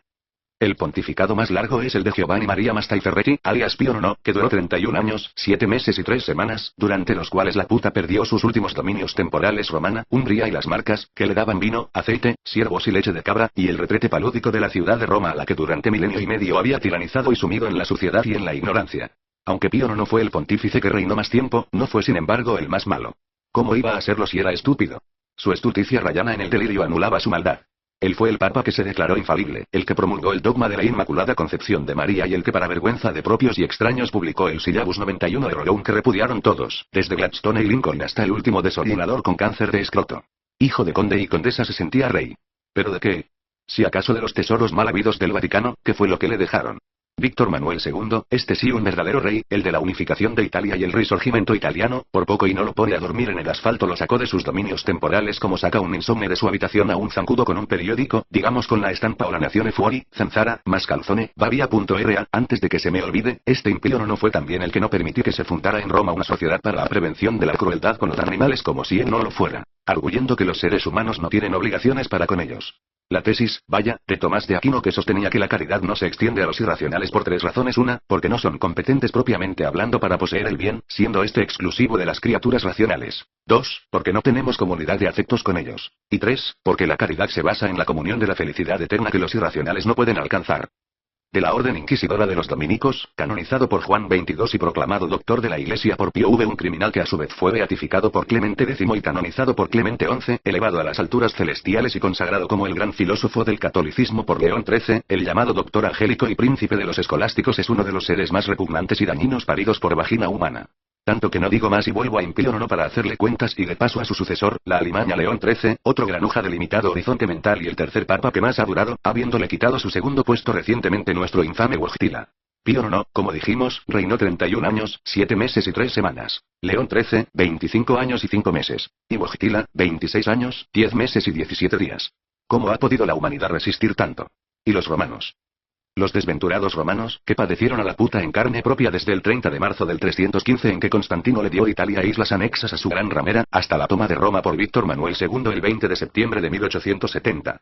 1555 años con 5 meses y 20 días sacando cuentas. Un número 1 seguido de 3 5 más 5 meses y 20 días. Una eternidad. Con razón llaman a Roma la ciudad eterna. Con razón quedaron los pobres romanos vueltos unos laméculos de papa, medio tarados de la calamorra. El 19 de septiembre de año de 1870, un día antes de la caída de Roma en manos de las fuerzas de la Italia libre, la impía nona se encerró en su Vaticano haciendo un berrinche de calibre mayor que le duró a la puta casi 60 años durante los cuales vivió de las limosnas de los pobres. Y así hasta el Tratado de Letrán que firmaron en 1929 Mussolini por parte de Italia y el cardenal Gasparri por parte del trepador de montañas y de puestos eclesiásticos Pío XI, el mayordomo de turno de la puta. La puta constantiniana se encamó entonces con Il-Duce, el dictador fascista esclavo de su pequeño pene que lo impulsaba a delirios mayores como por ejemplo invadir a Etiopía, el país más pobre de la tierra. Perché la mía voluntad, decía y golpeaba en el aire. Ateo como era, la puta que se levantó, nuestra gran ramera, le costó sin embargo una barbaridad. 1.750 millones de liras en compensación, una oficina postal y una estación de radio que también le sacó, más el control de la enseñanza religiosa en las escuelas estatales y la entronización en todos los salones de clase de un crucifijo para que los niños italianos en edad de merecer se masturbaran pensando en Jesús desnudo. Ese tratado de Letrán tenía el carácter de un concordato, por lo ese que tenía verdadera pasión la impía undécima, más acometida de concordatitis que León XIII de enciclipedorismo. Si esta fiera tomista y leonina promulgó 86 encíclicas, la otra firma 92 concordatos con Letonia, con Bavaria, con Polonia, con Rumanía, con Lituania. Esto antes del acuerdo de Letrán. Y después con Prusia, con Baden, con Austria, con la Alemania nazi, con Yugoslavia. Con Colombia no porque para qué si desde siempre ha tenido a sus pies a ese pobre paisucho arrodillado. Colombia es una puta de calibre menor asesina, mezquina y mala. Allá el 24 de diciembre acuchillan a los marranos para comerse los chamuscados la víspera del nacimiento del niño Dios. Y adoran al corazón de Jesús. Son cardiólatras. El presidente que hoy oyen es un culibajito tan bajito, tan pequeñito, de tan escasa estatura moral, que cuando camina barre el suelo con el culo. Muy católico, eso sí. Dice que el Espíritu Santo lo ha salvado ya 3 veces de las FARC, unas guerrillas, y se da golpes de pecho. Luego manotea en el aire amenazando. Que a él no le tiembla la mano. ¿Qué querrá decir? ¿Que no padece del mal de Parkinson? La puta tiene más suerte loca, de Fidel Castro. Así como a este ampón lo han mantenido sucesivamente el comunismo ruso, los hoteleros gallegos, la juventud prostituida de Cuba y en los últimos años el petróleo venezolano que le regala el pitecántropo Chávez, del mismo modo a Impío no lo sostuvieron primero los austríacos y luego los franceses. Y cuando estos alcahuetas, por causa de la guerra franco-prusiana, lo abandonaron a su suerte dejándole el camino libre a Italia para que se anexara a Roma, el vicario de Cristo, la Alimaña máxima, el tirano criminal que también conocían los romanos por haberlo padecido milenio y medio en carne propia, se convirtió a los ojos del resto de la humanidad en un santo. La estampita policromada de Impío no con su cara tomatuna y su sotana blanca empezó a circular por todo el planeta. Ningún papa había sido tan conocido como él, ni visto con mayor devoción por sus ovejas, su rebaño, que lo que es en realidad es una jauría carnívora más mala que la horda musulmana. Eran los tiempos modernos, los de la prensa diaria, el telégrafo y el ferrocarril. Así pues, si Impío no había perdido sus dominios temporales, se había convertido por compensación en santo en vida, cosa de la que ni cuenta se dio de tan bruto que era. Siguió haciendo hasta el final su berrinche de viuda rica despojada de sus tierras encerrado en su Vaticano, donde murió. La santidad tartufa fue la herencia que les dejó, sin sospecharlo, a sus sucesores. Con él se inicia la era de los papas modernos, la de los papas santurrones, que ha producido hipócritas de la talla de Pío XII y el polaco Wojtyla. Tengo frente a mi cama el diploma que les mandó a mis papas Pío XII, el papa nazi, firmado de su puño y letra y con su foto que me acompaña desde muchacho cuando salí de Colombia. Se ve en ella al pobre Eugenio María Giuseppe Giovanni Pacelli, una fiera desdentada que ya no puede torturar ni quemar, arrodillado en su reclinatorio y todo travestido de blanco entornando los ojos al cielo. No bien despierto hacia las 8 y lo saludo tomando fuerzas para empezar el día. Buon giorno, figlio di putana. ¿Dormiste bien, y de puta? Y Emilio Tempore, en mi juventud atrabancada, lo solía descolgar de la pared para que los chulos y rufianes que habían dormido conmigo lo orinaran. Hoy está amarillecido pero por el orín del tiempo. A la puta, instigadora imparable de la paridera, le debo el máximo bien de mi vida 20 hermanos. El que no ha tenido hermanos no sabe lo que es sufrir, no es humano. Si Cristo no los tuvo, como asegura contra viento y marea la puta para conservar la virginidad perenne de la Virgen, ¿qué santo va a ser? Cristo cargó una sola cruz. Yo 20. Mi pobre madre paridora hoy está en el cielo quemándose en los infiernos. Le asignaron un círculo especial el 20, el más profundo, el de las paridoras desaforadas. Pol Pot está en el 19. ¿Cuánto habría querido ser de papá rico como Cristo y unigénito? Le habría pedido a mi Padre Eterno que me colmara de bienes y posesiones terrenales como las que por amor a su hijo le dio a su puta. Viñedos, palacios, obras de arte, guardias suizos hermosos, arroyuelos cantarinos y risueñas colinas acariciadas por el sol. ¿Pero qué? Nací 93 de padre pobre y honrado y con 20 hijos. Al morir nos dejó un penjalito sembrado de café maleza. El precio del café se fue de culos y con él Colombia. Con el mismo puño con que se da golpes de pecho esta putita rezandera empuña el puñal y lo clava en animales, en humanos, en lo que sea. Es de un catolicismo besánico. De las primeras bellaquerías estúpidas de Pío IX es su condena a la Constitución austríaca de 1848 que abolía la esclavitud del campesinado y les permitía a los protestantes y a los judíos tener sus propias escuelas y universidades. Declaramos nulas y vacías estas leyes para el pasado y para lo futuro, decía enfurecido el paporro, que estaba estrenando pontificado, y exhortamos a sus autores, en especial a los que se llaman católicos y que se han atrevido a aprobarlas y ejecutarlas, a que recuerden las sanciones y castigos en que incurren ipso facto según las constituciones apostólicas y los decretos de los concilios ecuménicos para los que viola en los derechos de la Iglesia, claro. Es que sus súbditos romanos le pedían la misma libertad al autócrata. Se levantaron contra él, le mataron a su primer ministro el conde Rossi, lo sitiaron en el palacio del Quirinal, lo obligaron a huir disfrazado a Gaeta y proclamaron la República Romana, pero ahí, como nunca falta un hueco para un descosido ni una alcahueta para una puta, los franceses vinieron en su auxilio, lo reinstalaron en su trono y lo protegieron hasta que se tuvieron que ir por el estallido de la guerra franco-prusiana. Eran los años del Risorgimento, al que el imperio se opuso con un decreto prohibiéndoles a los católicos que lo apoyaran. Situados en la mitad de la bota itálica, y separando por lo tanto al norte del sur, Roma y los estados pontificios constituían el gran obstáculo para la unificación de Italia. Lo que le iba en juego entonces a la puta eran sus preciadas posesiones temporales, que quería como las niñas de sus ojos. ¡Qué espectáculo de ruindad avariciosa el que dio! Y cuando Garibaldi avanzaba sobre el Vaticano limpio, desafiante, decía: ya los oigo venir. Esta es mi artillería. Y se señalaba el crucifijo que le colgaba del pecho como un pene nacido. Con cara tomatuna y epiléptico. Pío IX se caracterizaba además por ser un devoto del 8 de diciembre. Ese día en 1854 promulgó el dogma de la Inmaculada Concepción de María en su epístola apostólica Ineffabilis Reus. Ese día en 1864 promulgó la encíclica Quanta Cura, a la que le anexó el Syllabus. Y ese día en 1869 instaló el primer concilio vaticano, para que lo declarara infalible. ¿Pero para qué, si ya lo era? Cuando promulgó el dogma de la Inmaculada Concepción lo hizo como tal, o de lo contrario esa promulgación no habría sido dogma sino una simple opinión papal. La novedad era grande entonces, pues desde el concilio de Nicea de 325 solo los concilios generales habían decidido que era dogma y que no. Dogma o no dogma, decir que María fue concebida sin pecado echaba en todo caso por la borda la doctrina paulista de la pasión de Cristo, entendida como expiación por el pecado original de Adán y Eva que manchó a todo el género humano sin excepción. Hasta el siglo VI la doctrina de los padres de la Iglesia había sido que solo Jesús fue concebido virginalmente y nadie más, ni siquiera su madre. Una cosa es que María fuera virgen cuando tuvo a Jesús y otra que hubiera sido sin pecado concebida. Cuando en el siglo XN los canónigos de León establecieron una nueva fiesta religiosa para celebrar la Inmaculada Concepción de la Virgen, San Bernardo declaraba les hizo ver horrorizado que entonces habría que aplicarles también a los progenitores de María y a todos sus antepasados el mismo criterio de que habían sido concebidos sin mancha, siendo así que en todo acto sexual hay pecado, que es la eterna tesis de la puta. Puesto que María nació a través de la cópula sexual, tenemos que deducir que fue concebida pecaminosamente. Lo que había que celebrar entonces, les recomendaba San Bernardo a los leoneses, era el nacimiento de María, no su concepción. Y en las décadas que siguieron, el Magister Sententiarum Pedro Lombardo, el doctor Seráfico San Buenaventura y el doctor Angélico Santo Tomás de Aquino 94 estuvieron de acuerdo con él. Y como no lo iban a estar si San Bernardo era el autor de las alabanzas a la Virgen Madre, el gran tratado de Mariología o ciencia que trata de la Virgen María y que no hay que confundir con la malacología, que es el estudio científico de los moluscos.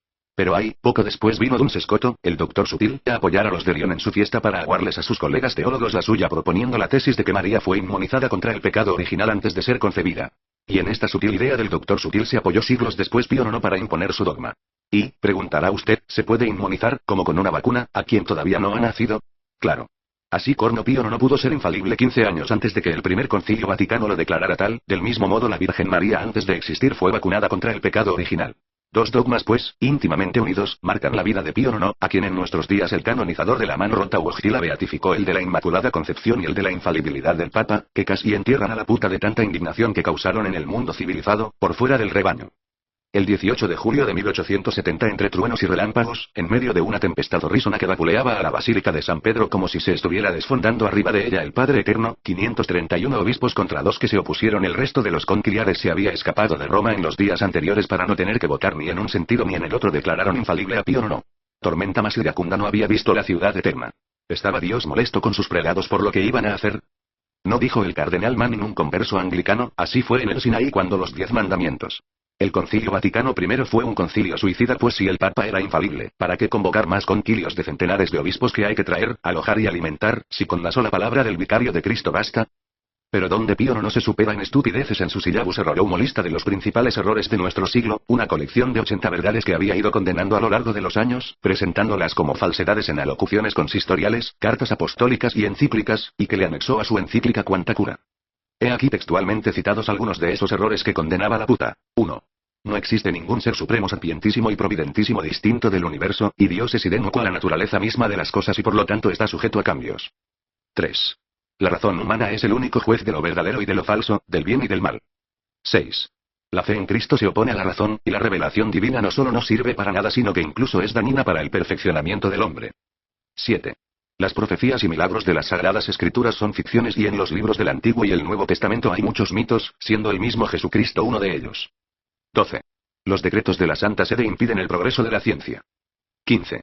Todo hombre es libre de abrazar la religión que le plazca. 21. La Iglesia Católica no tiene la potestad de definir dogmáticamente qué es la única y verdadera religión. 26.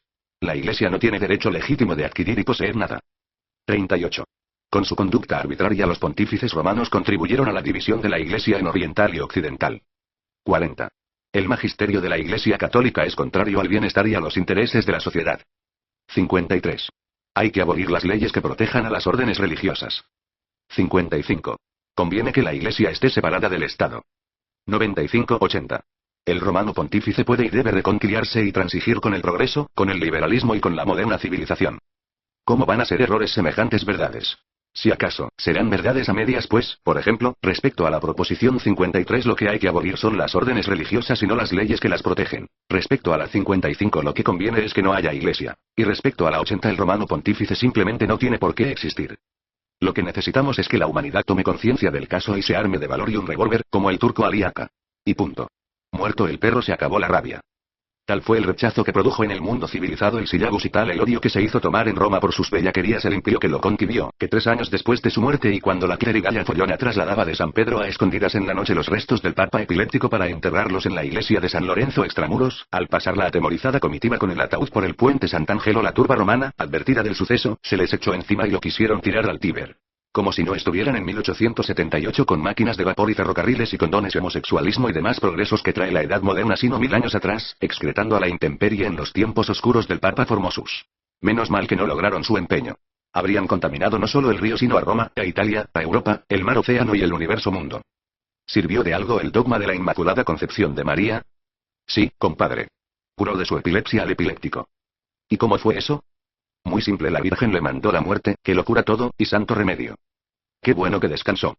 Sí, pero el alcahueta Wojtyla, el papa de la mano suelta, el de la diarrea canonizadora, lo beatificó. Ah, viejo asqueroso. Lo hubiera matado el turco. Compadre, no diga barbaridades. De hubieras está llena la eternidad que ya pasó. Muerto y enterrado Pío no, la mayordomía de la puta pasó a Gioacchino Vincenzo Pezzi, alias León XIII. Con 86 encíclicas en su haber más un hijo que engendró en Bélgica cuando era nuncio de la puta en Bruselas, fue el papa más encíclico. Su leonina encíclica de 1891 Rerum Novarum de las cosas nuevas causó furor. Los católicos de su tiempo la ponderaron en los términos más hiperbólicos que ni que fuera la carta de Cristo al toparca de Edesa y todavía hoy siguen cacareándola. En 1931 Pío XI hasta le dedicó otra encíclica, la 40º Anno, para conmemorar los 40 años de su aparición. Cabrones. Estabais celebrando un flato. La Rerum Novarum es una encíclica hipócrita, verbosa, mierdosa, digna de la bimilenaria puta esclavista aliada siempre de los poderosos, y que con ella renovaba la esclavitud alcahueteada por Cristo y predicada por Pablo disfrazándola de justicia social para los nuevos esclavos de la tierra, los de la revolución industrial.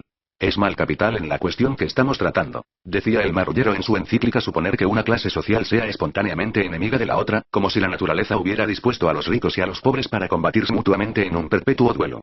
Esto es tan ajeno a la razón y a la verdad que, por el contrario, es lo más cierto que como en el cuerpo se ensamblan entre sí miembros diversos, de donde surge aquella proporcionada disposición que justamente podríase llamar armonía, así ha dispuesto la naturaleza que, en la sociedad humana, dichas clases gemelas concuerden armónicamente y se ajusten para lograr el equilibrio. Ambas se necesitan en absoluto, ni el capital puede subsistir sin el trabajo, ni el trabajo sin el capital. El acuerdo engendra la belleza y el orden de las cosas. Sí. Evangelios son 4 porque lo más usual es que las mesas tengan 4 patas, como las tiene el perro. Ahora bien, si las clases sociales son como los miembros diversos en la armonía del cuerpo, me habría gustado preguntarle a Perecilla el tubo digestivo con su escape a cuál clase social corresponde. ¿A la alta o a la baja? Digo que me habría gustado porque ya de este santo varón no queda sino polvo en el pudridero de los papas. Y sigue diciendo la encíclica: deberes de los ricos y patronos no considerar a los obreros como esclavos, respetar en ellos, como es justo, la dignidad de la persona, sobre todo ennoblecida por lo que se llama el carácter cristiano. Que los trabajos remunerados, si se atiende a la naturaleza y a la filosofía cristiana, no son vergonzosos para el hombre, sino de mucha honra, en cuanto ganan esta posibilidad de ganarse la vida. Que lo realmente vergonzoso e inhumano es abusar de los hombres como si fueran cosas de lucro y no estimarlos en más que cuanto sus nervios y músculos pueden dar de sí, y cuando, laborioso Pezzi, en tus 93 años lavaste una letrina atascada para honra tuya y ganarte la vida. Mascalzone. Comías como rey, bebías como rey, dormías como rey, vivías como rey, con criados mal pagados, o no pagados, ¿cuáles eran los curas y las monjas que te servían? Cuando fuiste nuncio en Bruselas ante Leopoldo I te echaron de Bélgica por meterte en política. El primer ministro te hizo echar. Yo te habría mandado al cadalso. Eras traidor y bellaco. Apoyaste a Inglaterra contra los irlandeses, tus correligionarios católicos, buscando restablecer con ella las relaciones diplomáticas. Nada lograste, te quedaste con el pecado y sin el género. E igual te pasó con Polonia la católica, cuya lucha libertaria contra Rusia traicionaste para granjearte la buena voluntad de los zares a ver si desancabas de su favor a la Iglesia Ortodoxa rusa, ofreciéndoles la promesa de imponerle a tu rebaño polaco, como si de un deber se tratara, el sometimiento incondicional a esos tiranos. A través de tus obispos polacos lo pensabas hacer, como tu secretario de Estado el cardenal Rampolla te aconsejaba. ¿Qué simpatía despertaste en el zar Alejandro II con tu encíclica Quod Apostolici Numeris en que condenabas la subversión socialista y comunista que tanto temía? Nada lograste, empero, ni con él ni con su hijo y sucesor Alejandro III. No pudiste enganchar a la puta de Oriente a tu yunta. El felón de Pío XII, uno de tus sucesores, habría de repetir tu traición a la católica Polonia cuando al estallar la Segunda Guerra Mundial, calculando que con su silencio aplacaba al besánico, dejó que Hitler la arrasara sin emitir una sola palabra de protesta. Tener de aliado a la puta es como meter un áspide en la cama. De todos modos, por más que vaya y venga el péndulo, al final se impone la justicia de Dios que lo sabe todo. Dios castigó a los polacos con los rusos y los nazis no por lo que hubieran hecho sino por lo que iban a hacer parir al endriado Wojtyla que por 26 años, 10 meses y 17 días cabalgó día y noche con deleite indecible a la puta y le aumentó a la humanidad 2.000 millones. Eso no tiene perdón del cielo. Un pueblo capaz de producir semejante alimaña, y que después la aclama y la pasea en triunfo, es una raza perversa sin redención que Israel debe destruir ipso facto. Salvo que esté guardando todas sus bombas atómicas para el Islam. Pero dígame una cosa, compadre. Cuando usted dice la puta, ¿a cuál se refiere? ¿A la de Oriente, o a la de Occidente? ¿A la católica, o a la protestante? A todas juntas a la vez y a ninguna al mismo tiempo. Ah, qué bueno que me lo aclara porque así sí me queda muy claro el asunto. Pero no interrumpamos la encíclica. Sigue hablando el leonino y de igual modo, el fin de las demás adversidades no se dará en la tierra, porque los males consiguientes al pecado son ásperos, duros y difíciles de soportar y es preciso que acompañen al hombre hasta el último instante de su vida. Así, pues, sufrir y padecer es cosa humana, y para los hombres que lo experimenten todo y lo intenten todo no habrá fuerza ni ingenio K97 paz de desterrar por completo estas incomodidades de la sociedad humana, y entonces ¿para qué padeció Cristo? ¿No nos redimió pues del pecado? No. Jesucristo no suprimió en modo alguno con su copiosa redención las tribulaciones diversas de que está tejida casi por completo la vida mortal, sino que hizo de ellas estímulo de virtudes y materia de merecimientos, hasta el punto de que ningún mortal podrá alcanzar los premios eternos si no sigue las huellas ensangrentadas de Cristo. Entonces no pudo haber sido tan copiosa su redención si nuestras tribulaciones continuaron y el pecado lo tenemos que pagar con sangre. Cristo no sirvió para un carajo. Sirven más las bombas de Israel o las tetas de los hombres. ¿Y cuánta sangre derramaste tú, Gioacchino Vincenzo Pezzi, en tus 93 años bien cumplidos? Dios no creó al hombre, dice, para estas cosas frágiles y perecederas, sino para las celestiales y eternas, dándonos la tierra como lugar de exilio y no de residencia permanente. Y, ya naces en la abundancia, ya carezcas de riquezas y de todo lo demás que llamamos bienes, nada importa eso para la felicidad eterna, ¿por qué te empeñabas entonces, durante tu pontificado, en recuperar a Roma y los estados pontificios como si de una residencia permanente se tratara y no de una estación de paso en el camino al cielo? Autócrata hipócrita. No respetabas hombres ni animales. En tus jardines vaticanos tumbabas pájaros con escopeta. Al monstruo de Tomás de Aquino le desenterraste y le fundaste una academia de teología en Roma. No te privaste ni de propagar tus genes, pero al hijo que engendraste no tuviste el valor de reconocerlo. Y para sacar dinero a 1900 lo declaraste año del jubileo y le consagraste el género humano entero al Sagrado Corazón de Jesús. De entonces le viene a Colombia nuestra incurable cardiolatría. Es la Iglesia la única que tiene verdadero poder, ya que los instrumentos de que se sirve para mover los ánimos le fueron dados por Jesucristo y tienen en sí eficacia infundida por Dios. Pruébamelo. Pruébame que Jesucristo te dio algún instrumento. No te lo pudo haber dado porque no existió, así como Dios tampoco y por lo tanto no puede infundir ninguna eficacia. Basta de ordeñar a ese par de vacas. Redactada por el superior de los dominicos el cardenal Cigliara y los secretarios papales Vocalí y Volpini, que quiere decir Volpinos, Zorrunos, y pregonada como la encíclica obrera del Papa de los Trabajadores, la Rerum Novarum es uno de los documentos más mendaces que haya parido la puta. Mientras hubo reyes, con ellos cohabitó. Una vez que entraban en proceso de extinción, taimadamente se ponía entonces al servicio de los nuevos detentadores del poder, los varones de la revolución industrial que había producido por toda Europa una miseria monstruosa. Su pretexto era que defendía a los obreros de sus explotadores. Nada más lejos de la verdad. La Rerum Novarum fue escrita para mantener el statu quo, la sujeción de siempre de los muchos al dominio de los pocos. Tan solapada como la vulpina encíclica Rerum Novarum es la Providentissimus Deus, en que el mismo Papa Leonino, que en aquella defendía a los pobres de los ricos, en esta les autorizaba a los eruditos católicos el estudio científico de las Sagradas Escrituras. ¿Científico? Los libros que la Iglesia ha recibido como sagrados y canónicos, afirmaba la Providentissimus Deus, todos e íntegramente, en todas sus partes, han sido escritos bajo la inspiración del Espíritu Santo. Si hubiese que quienes piensan que en los libros sagrados puede haber algo falso, o destruyen el concepto católico de inspiración divina, o hacen a Dios mismo autor del error. Y punto. El resto era peligro de engañarse, deseo de novedades, libertad de opiniones. Entonces simplemente el estudio de las Sagradas Escrituras no puede ser científico, toda investigación de la Biblia sale sobrando y de paso la taimada encíclica. El sucesor de Pío IX, el enciclípedo León XIII, padre de un hijo, cazador de pájaros y pergeñador de encíclicas, era un solemne hipócrita. Niños, ¿cuántos y cuáles son los papas modernos o papas tartufos? 98. Los papas modernos o papas tartufos son 11, a saber Pío IX, León XIII, Pío X, Benedicto XV, Pío XI, Pío XII, Juan Exili, Pablo VI, Juan Pablo I, Juan Pablo II y Benedicto XVI, quien hoy por la gracia de Dios vive y reina. ¿Y cuál es el más bueno de todos ellos? El menos malo de todos ellos es Juan Pablo I, porque solo reinó 33 días. ¿Y por qué solo 33 días? Porque lo mataron. ¿Y quién lo mató? Lo mataron la curia y el Espíritu Santo. Muy bien, niños. Seguid así de aplicados y vais a ver cómo cuando crezcáis os van a dar una beca para estudiar teología en Roma en el Santo Tomás de Aquino. Hoy nuestros principales adversarios son los racionalistas. Ellos niegan toda divina revelación o inspiración, niegan la Sagrada Escritura, proclaman que todas estas cosas no son sino invenciones y artificios de los hombres, miran a los libros santos no como el relato fiel de acontecimientos reales, sino como fábulas ineptas y falsas historias. A sus ojos no han existido profecías, sino predicciones forjadas después de haber ocurrido los hechos, o presentimientos explicables por causas naturales. Para ellos no existen milagros verdaderamente dignos de este nombre, manifestaciones de la omnipotencia divina, sino hechos asombrosos pero en ningún modo superiores a las fuerzas de la naturaleza, o bien ilusiones y mitos. Los evangelios y los escritos de los apóstoles han de ser atribuidos a otros autores. Y así es, en efecto. Con gran senudo de síntesis y en el mejor estilo de las sentencias de la Inquisición o del Syllabus de Pío IX, que anunciaban una serie de verdades como mentiras, en su Providentissimi Deus León XIII nos estaba dando toda una lección de claridad expositiva. No hay milagros, ni profecías, ni libros santos, ni revelación, esos son cuentos. ¿Cuáles son los más grandes enemigos de la Biblia aparte de la Biblia? Los más grandes enemigos de la Biblia aparte de la Biblia son la arqueología, la filología, la paleografía, el análisis textual y el estudio de las lenguas semíticas. Muy bien, niños. En premio a vuestra aplicación, mañana viernes no vendréis a clase. Todo el fin de semana libres. Por medio de libros, de opúsculos y de periódicos propagan el veneno mortífero. Lo insinúan en reuniones y discursos. Todo lo han invadido, y tienen numerosas escuelas arrancadas a la tutela de la Iglesia, en las que depravan miserablemente, hasta por medio de sátiras y burlas chocarreras, las inteligencias aún tiernas y crédulas de los jóvenes, excitando en ellos el desprecio hacia las Sagradas Escrituras. Y así es, en efecto. La Providentissimus Deus fue una encíclica luminosa.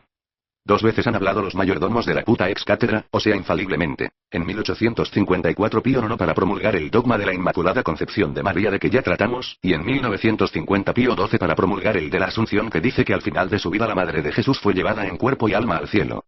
Y si alguien, y Dios no lo quiera, se atreve a negar lo que hemos definido o a dudar de ello, sírvase saber que ha apostatado y se ha apartado por completo de la divina fe católica. ¡Ay qué miedo! Eso es un anatema. Más venenoso que neurotoxina de pez. ¿Qué obsesión la de estos píos con esa señora que ni existió? Pues para que haya habido madre de Dios primero tuvo que haber Dios, y eso sigue sin probarse. Muy ladradorcito este 12º Pío, si bien no mordía por lo desdentado. El año anterior había declarado en una proclama amenazante que los católicos que apoyaran al comunismo quedaban excomulgados de forma automática. O sea como cuando uno toca un timbre y le suena. Y en su mensaje cristiano de 1950 anunció oficialmente el hallazgo de la tumba del apóstol Pedro bajo el altar mayor de la Basílica de San Pedro en Roma, que acababan de exca 99 bar. ¡Qué buena nueva! Si existen los huesos de Pedro es que Pedro existió. Y si existió Pedro, el apóstol de Cristo, es que Cristo existió. Y si existió Cristo, el Hijo de Dios, es que Dios existe. Sin padre no hay hijo y sin hijo no hay apóstol. Así que los huesos de Pedro eran de una importancia capital. Los encontraron completamente petrificados. Tanto que cuando se les pudo hacer la prueba genética con el ampliador de ARN resultaron que eran piedra. La puta no volvió a hablar ex cátedra ni a mencionar el asunto de los huesos. No había huesos, no había Pedro, no había Cristo, no había Dios. Lo que sí había era una piedra sobre la que se construyó una iglesia. Pero antes de que se me olvide, de muchacho visité la Basílica de San Pedro en Roma. Entrando está la estatua del apóstol sentado en su trono al alcance de los fieles, que se acercan a besarle los pies. Una señora bajita, chiquitita, gordita no alcanzaba. Miró en torno a ver quién había y no me vio, solo la inmensa catedral vacía y encajonado en su oquedad el eco. Dio entonces un saltito la señora para darle su besito a San Pedro y que se da tremendo trancazo contra los salientes dedos de los pies del santo. Se alejó cabizbaja, dolida, corrida, con un chichón en la frente. Me acerqué entonces e increpé al grandulón: negaste a Cristo 3 veces, apóstol collón. Y acabas de maltratar a una anciana. Aquí te va en castigo, y que le lanzo su bien nutrido escupitajo. Con los santuarios de Lourdes y Fátima en cambio les ha ido de maravilla. La Virgen le ha hecho el milagro a la puta de llenarle sus arcas de oro más de lo que ya las tenía. A lo cual hoy se le suma lo que saca con su Instituto per le Opere di Religione, nombre pío del Banco Vaticano, que no paga impuestos y lava miles y miles de millones de dólares de dinero sucio italiano, más lo que les producen los 1000 apartamentos que tiene el Papa en Roma, más lo que le mandan las 20.000 parroquias norteamericanas, unos 8.000 millones, y las diócesis alcahuetas alemanas, y sígale y sígale y sígale con las limosnas que le llueven de todos los confines del planeta como maná del cielo en tiempos de Moisés. Lourdes está en el sur de Francia, en los Pirineos. Fátima en el distrito de Santarém, en el centro de Portugal. Lourdes fue primero, Fátima vino luego. El 11 de febrero de 1858, en la gruta Massabielle cerca al pueblito de Lourdes, la Virgen se le apareció a la niña de 14 años Bernadette Soubirous, hija de un molinero, y se le identificó diciéndole, palabras textuales: Jesús l'Immaculée Conception. Si ese no es un milagro, yo no sé cuál sea. Solo 3 años y 2 meses antes Pío IX había promulgado el dogma de la Inmaculada Concepción, con que estrenó la infalibilidad papal, procedimiento novedosísimo para conocer la verdad y más seguro que el método experimental inventado por Galileo. Como una niña campesina, iletrada, que sufría de asma y otros padecimientos mayores y menores y que para colmo había contraído el cólera en la epidemia de 1854, ¿cómo iba a saber esa criatura de tan profundo dogma? Si esto no es milagro. Carajo, ¿entonces qué? Varias veces más se le apareció la Virgen en los meses siguientes a Bernadette. En el pueblo nadie le creía. Ni el cura, ni el alcalde, ni el lechero, ni el cabrero, ni su papá el molinero. Hasta que intervino el Papa y declaró que las misiones de la niña eran auténticas. ¡Qué triunfo para la criatura! ¡Qué triunfo para Lourdes! ¡Qué triunfo para Francia! ¡Qué triunfo para la cristiandad! ¿Querían prueba? Ahí la tenían: yo soy la Inmaculada Concepción, o como dirían los argentinos, la Inmaculada Concha. El culto a Nuestra Señora de Lourdes quedaba instaurado. Y que empiezan las curaciones milagrosas y la avalancha de peregrinos. El manantial subterráneo que surge de la gruta lo curaba todo: ceguera, sordera, cojera, parálisis, tuberculosis, sífilis, reumatismo, lepra. Siga no porque aún no había, mas no porque la fuente se quedara corta en sus virtudes curativas. Peregrinos de toda Europa llegaban en trenes atestados, que no se daban abasto. En 1869 un libro sobre los primeros 200 milagros de Lourdes vendió 800.000 ejemplares, y en 1876 se construyó una basílica sobre la gruta. Desde entonces millones de devotos la visitan anualmente, en su mayoría enfermos. En 1933 Pío XI canonizó a Bernadette. Adivinen qué día. El 8 de diciembre, día de la Inmaculada Concha. Tal fue el éxito de Lourdes, tales las multitudes que atraía, que en 1958 hubo que construir una segunda iglesia al lado de la basílica para acomodar al gentío. ¿Cómo no va a vivir feliz la puta con semejante fuente? Claro. Siempre es mucho mejor estar bien que mal, como decía mi amigo la Maricuela, que murió de sida por no ir a Lourdes. O como me contestó el doctor Barraquer, el oftalmólogo, cuando le dije que veía poco: todos queremos ver más, pero no se puede, no se puede. El año entrante me le voy al doctor Barraquer de peregrinación a Lourdes y va a ver si se puede o no se puede.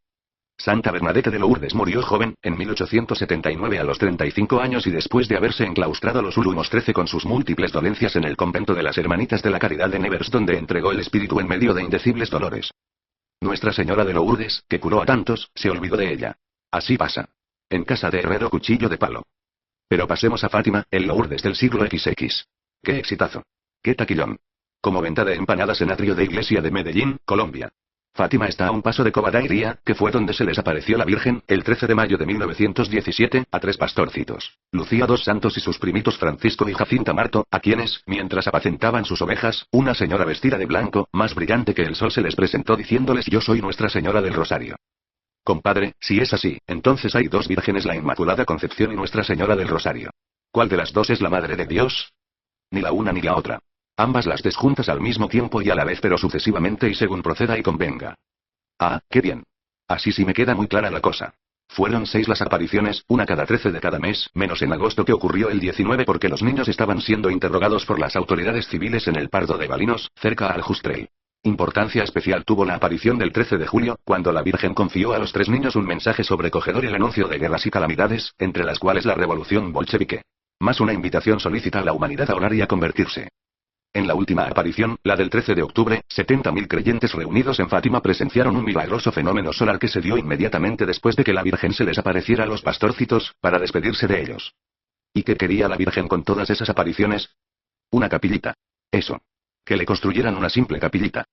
Una basílica fue la que le construyeron, entre 1928 y 1953, cuando la consagraron, con plaza enfrente y hoteles, hospitales, ancianatos, un museo del tesoro, un museo de las curaciones milagrosas, un centro de donativos, ofrendas y herencias, una venta de monaguillos para pederastas, un centro de recepción de scouts.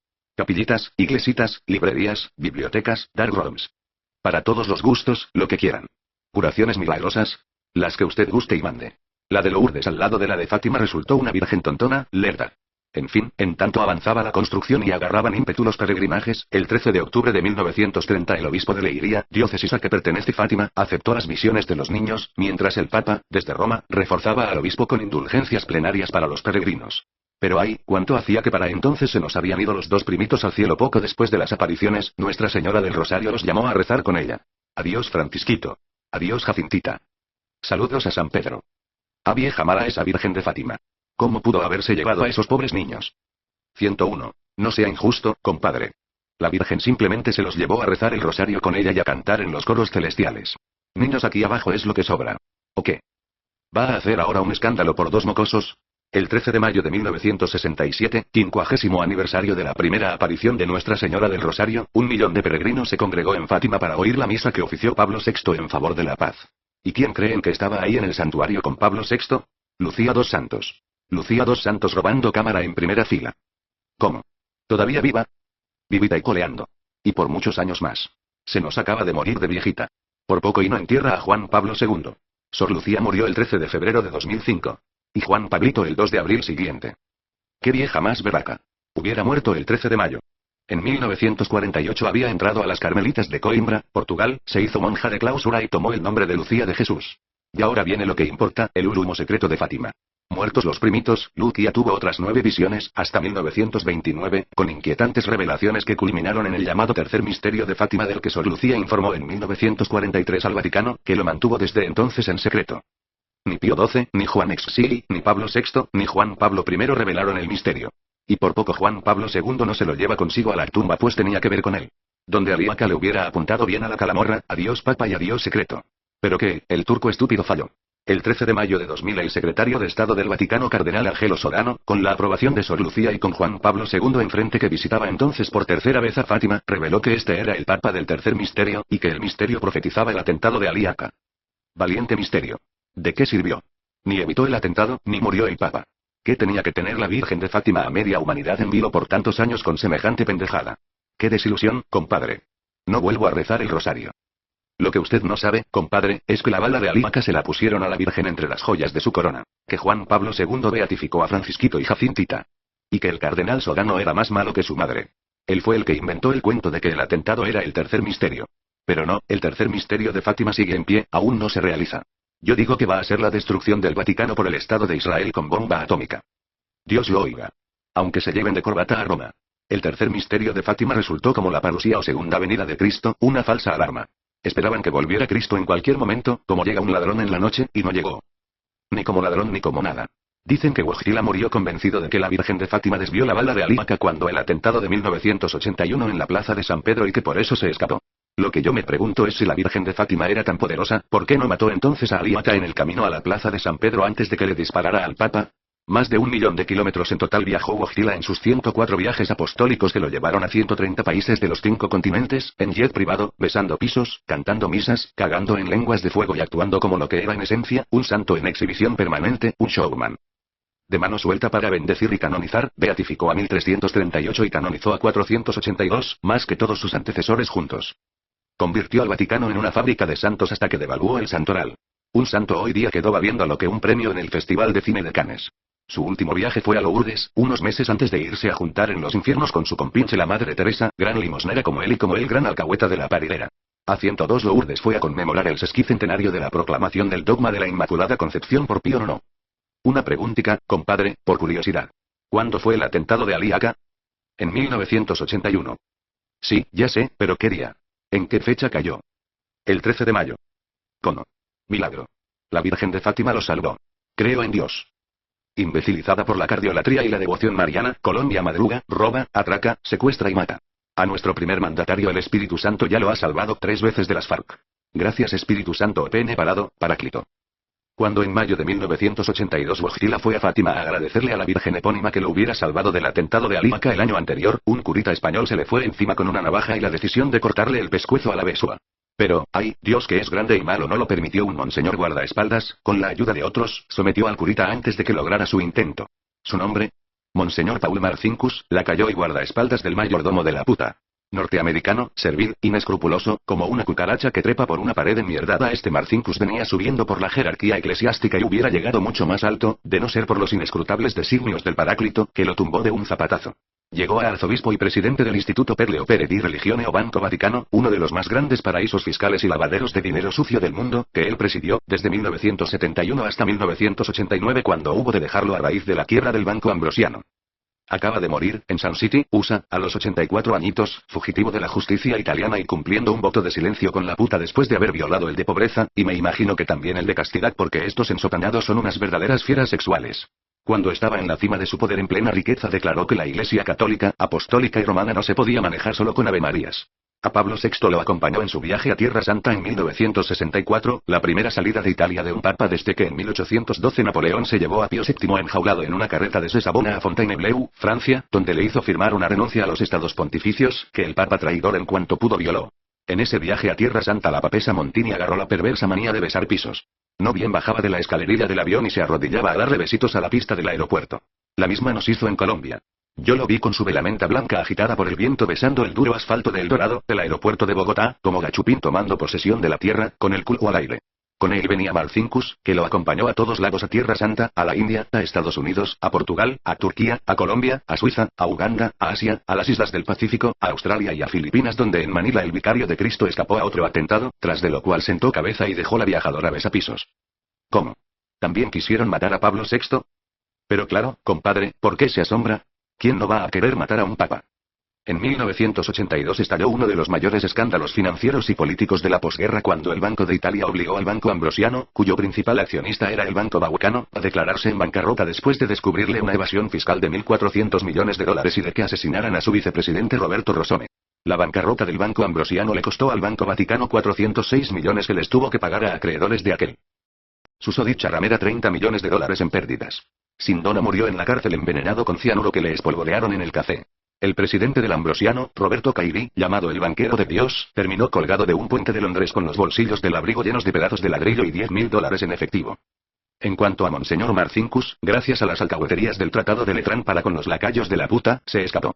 Burlando la justicia italiana y con la bendición de Pablo VI se refugió en el Vaticano para terminar huyendo, ahora con la bendición de Juan Pablo II, a los Estados Unidos, a Sun City, Arizona, donde se recluyó en un refugio para religiosos católicos y ahí acaba de morir.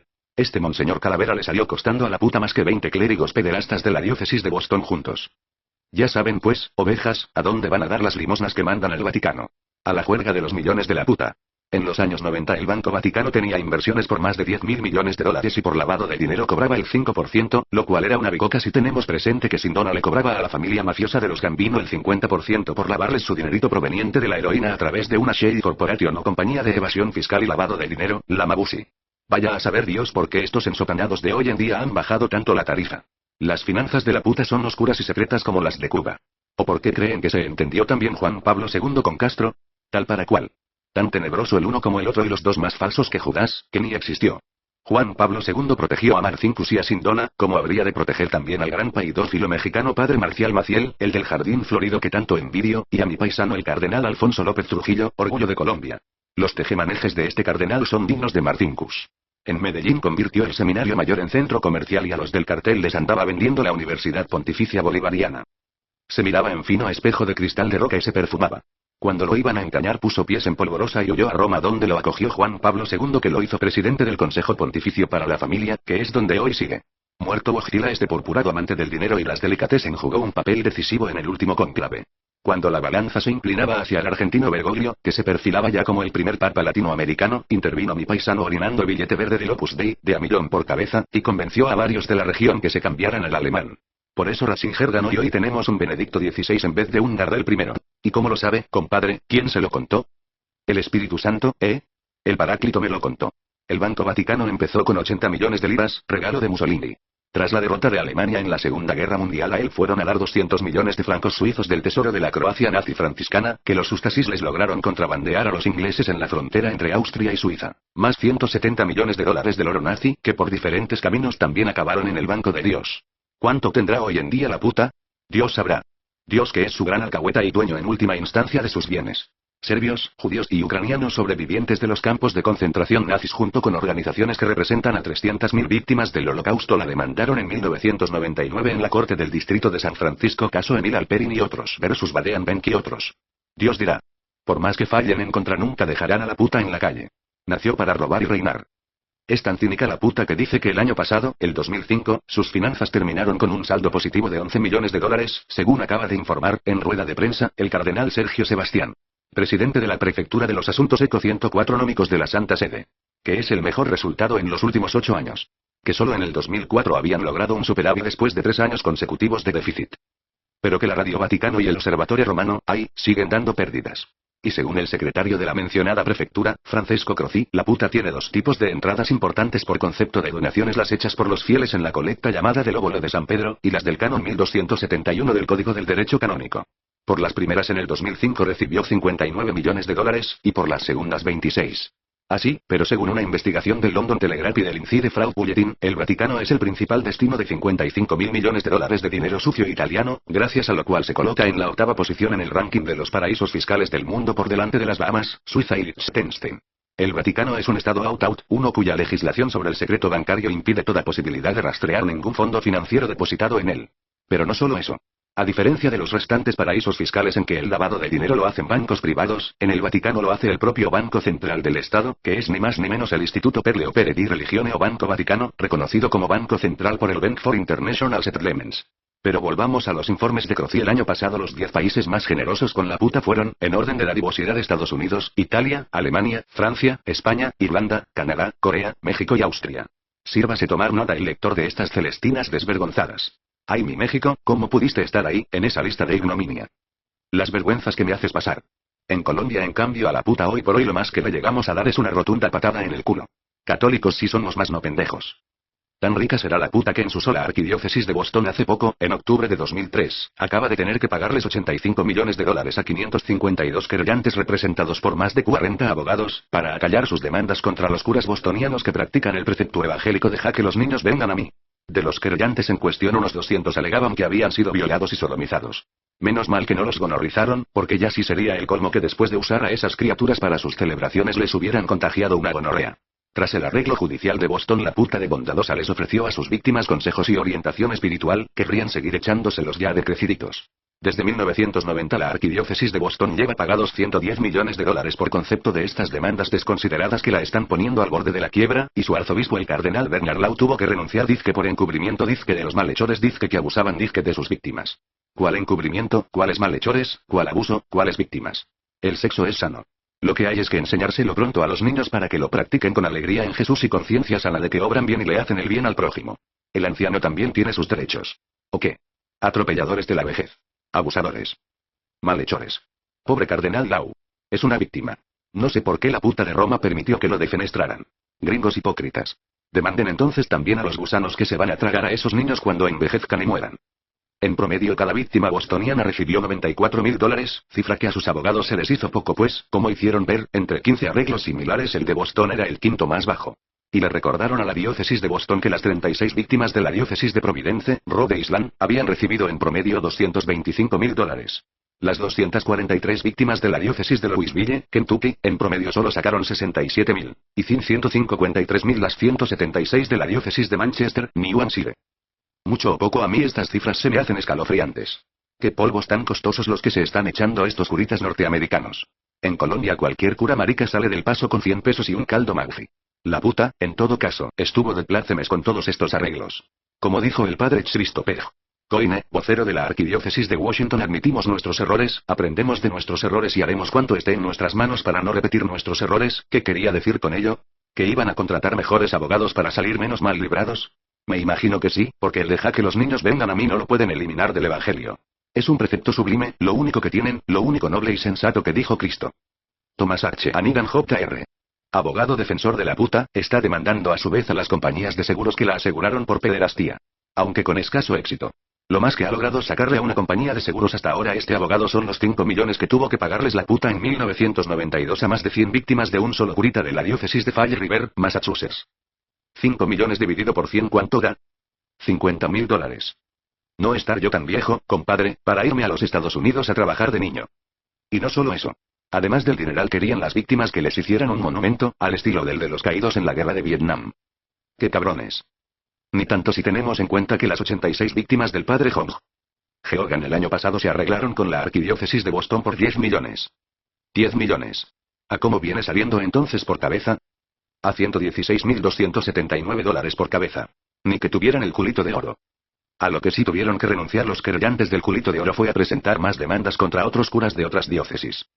Muy justo el trato, compadre, porque la virginidad solo se pierde una sola vez y un huevo quebrado no lo recompone nadie. La primera diócesis norteamericana en declararse en bancarrota por la pederastía de sus curas fue la de Portland, Oregón, en julio de 2004, después de haber logrado arreglarse con más de 100 víctimas que le costaron $53 millones. Con esta declaración de bancarrota lo que esta diócesis espera salvar ahora de la rapacidad de sus víctimas que de abusados pasaron ahora a abusadores son las propiedades, escuelas y fideicomisos de sus parroquias, alegando que los bienes parroquiales son distintos de los diocesanos. A lo cual arguyen los querellantes que la Iglesia Católica es una sola entidad, el Vaticano, y que con bancarrota o sin bancarrota de sus diócesis les tiene que pagar. A la quiebra de la diócesis de Portland en julio siguieron las de Tucson en septiembre y Spokane en diciembre. De todos modos en julio de 2005 la de Tucson tuvo que pagar 22 millones para poder seguir operando. Pero pasemos a México para que vean qué alzada está la puta. Onésimo Cepeda y Silva, obispo de Ecatepec, acaba de demandar por 750 millones de pesos setenia y $5 millones, argumentando daño moral al Partido de la Revolución Democrática o PRD porque dijeron de él que era un mercader de la religión y la política, un hombre que se caracteriza por sus lujos y privilegios y una de las manifestaciones más grotescas y corruptas de la Iglesia Católica. Como si no estuviera en la esencia de la puta mercadear con la religión y como si no llevara 2 siglos desde 106 que cayeron sus protectores los reyes con su derecho divino metida en política. Lujos y privilegios los del Papa. Por lo que a la corrupción se refiere, hay que creerles a los del PRD si ellos lo dicen porque en eso sientan cátedra. Son de lo más corrupto de México. Teólogo de la Universidad de Friburgo, Onésimo es un gordo calvo y barrigón. Como buen lacayo de la puta, desprecia a los animales y va a las corridas de toros a darles la alternativa a los pichones de torero por algo la Virgen de la Macarena es la patrona alcahueta de estos criminales. Anda con guardaespaldas como si fuera un mañoso. ¿Quién sabe por qué? Tal vez porque es amigo de los políticos del grupo de Atlacomulco. Es autócrata de hueso colorado como Wojtyla, al que en una foto de periódico que conservo sale lamiéndole la mano. La Iglesia nunca será democrática porque no es ningún partido político. Es jerárquica porque depende del Papa y cada prelado es la cabeza de la Iglesia del lugar, dijo cuando metía en cintura al párroco rebelde de Santa Clara, que no se sometía a su autoritarismo y cuya parroquia le quitó a las malas prohibiéndole oficiar misa. Y concluye: Adi Forma se salvó el principio de autoridad de la Iglesia. De romperse ya no habría autoridad, cualquier pueblo me hace un meeting de este tipo y yo tengo que cambiar al cura párroco. Eso no va a ser porque este obispo no es un pelele, claro que no. Él es muy macho y come carne, que va digiriendo en sus episcopales tripas. Los instrumentos musicales de viento son monódicos y como tales solo pueden emitir un sonido a la vez. Él no, porque es el hombre doble José Onésimo Daniel Cepeda y Silva en un solo acorde. Más corruptos que los del PRD son los priistas del grupo de Atlacomulco encabezados por el profesor Ángel González, que de maestro rural pasó a funcionario del PRI Partido Revolucionario Institucional y a construir un imperio que en 1993 según la revista Forbes iba por los $1.300 millones. El arzobispo primado de México cardenal Norberto Rivera Carrera dijo de él, en la misa de cuerpo presente que ofició en la catedral cuando murió: encomendamos a la misericordia de Dios a nuestro hermano Carlos, que fue buen administrador y no solo supo cuidar y desarrollar los talentos que el Señor le dio sino multiplicarlos. Que el Señor le tome en cuenta todos sus trabajos y le dé la recompensa eterna. México es el país más corrupto de la tierra y nuestro hermano Carlos el más corrupto de México. Amigo de sus amigos y socio de sus socios, solía decir que un político pobre es un pobre político. En cuanto al bondadoso y apuesto cardenal Rivera, en el último cónclave en que él participó, descartaba que lo eligieran papa. La Iglesia, gracias a Dios, decía, tiene riqueza de cardenales. ¿Y qué nombre escogería en caso de que lo eligieran? Pues el suyo de pila, Norberto I, el primer papa maya. ¿Cuánto durará este cónclave?, le preguntan. Y él responde: nadie puede saberlo. Creo que el Espíritu Santo ya lo sabe, pero aún no nos lo ha dicho. Y se va porque ahora tiene que encerrarse. ¿Con quién? Pues con los otros purpurados. ¿Y a qué? Pues a elegir papa. Y termino este interludio mexicano con el cardenal Juan Jesús Posadas Ocampo, muerto a tiros por la gracia de Dios el 24 de mayo de 1993 en un oscuro incidente de narcotráfico en el aeropuerto de Guadalajara cuando se dirigía a recibir al nuncio apostólico de su santidad Monseñor Girolamo Prigione. La versión oficial fue que se desató una balacera entre dos bandas rivales de narcotraficantes y que en la confusión lo mataron. Solo que una testigo declaró que antes de que llegara el cardenal oyó detrás de una puerta de vidrio en el aeropuerto unas voces que decían por bocón: nos vamos a chingar al cardenal. 14 tiros le pegaron, como en corrido norteño, a quemarropa para 107 no fallar. Le quitaron un sobre amarillo tamaño oficio que traía y el pectoral, que es la cruz que les cuelga del pecho a estos prelados. Su sucesor, el cardenal Juan Sandoval Iñiguez, ha sostenido reiteradamente que el cardenal Posadas no murió por accidente, sino que fue víctima de un crimen de Estado porque tenía información que pensaba divulgar sobre los nexos del gobierno de Carlos Salinas de Gortari con el narcotráfico. Podría ser. Pero qué coincidencia entonces que al cardenal Sandoval Iñiguez hoy la Fiscalía Mexicana lo esté investigando por lavado de dinero proveniente del narcotráfico. Hombre bronco y malgeniado, de modales hoscos, este ensotanado jalisciense que manda sobre 4 obispos y 1300 curas de 800 iglesias, y que es doctor en teología dogmática de la Universidad Gregoriana, ¿no sobrará el dogmática? Les ha declarado a los periodistas que él recibe limosnas de donde vengan, pues tratándose de la caridad para él no hay dinero sucio. Que sucio es el papel higiénico cuando se usa. Amén de narcotráfico, lo han acusado de tener nexos con las mafias de los juegos de azar y de otros negocios sucios, y de complicidad en la estafa por $3.300.000 a cientos de sus propios feligreses, en su mayoría mujeres pobres a las que la Asociación Civil Jubileo Roma 2000 les vendió con su aval y por cuotas un viaje a Roma donde las iba a recibir Juan Pablo II en audiencia privada. Las iba porque el viaje y la audiencia se los virlaron, el año 2000 ya pasó y el Santo Padre se murió, hoy a estas beatas tontas jaliscienses las está esperando Ojila para recibirlas en pelota y en audiencia privada entre las nubes del cielo. Ya los periodistas les dice el cardenal Sandoval Iñiguez que se necesita no tener madre para ser protestante. Que no le interesa el cargo de papa. Que piensa, eso sí, proclamar presidente de México a su jardinero. Ah, y se me olvidó decir de Wojtyla que acometido de una diarrea imparable esta cotorra polaca excretó en vida amén de las encíclicas, exhortaciones, cartas papales, mensajes consistoriales, documentos y constituciones 2400 discursos en su mayoría de carácter político y en más lenguas que las que se hablaron en la Torre de Babel. Un ejército de periodistas lo seguía día y noche a donde iba, como una jauría de perros a una perra en celo.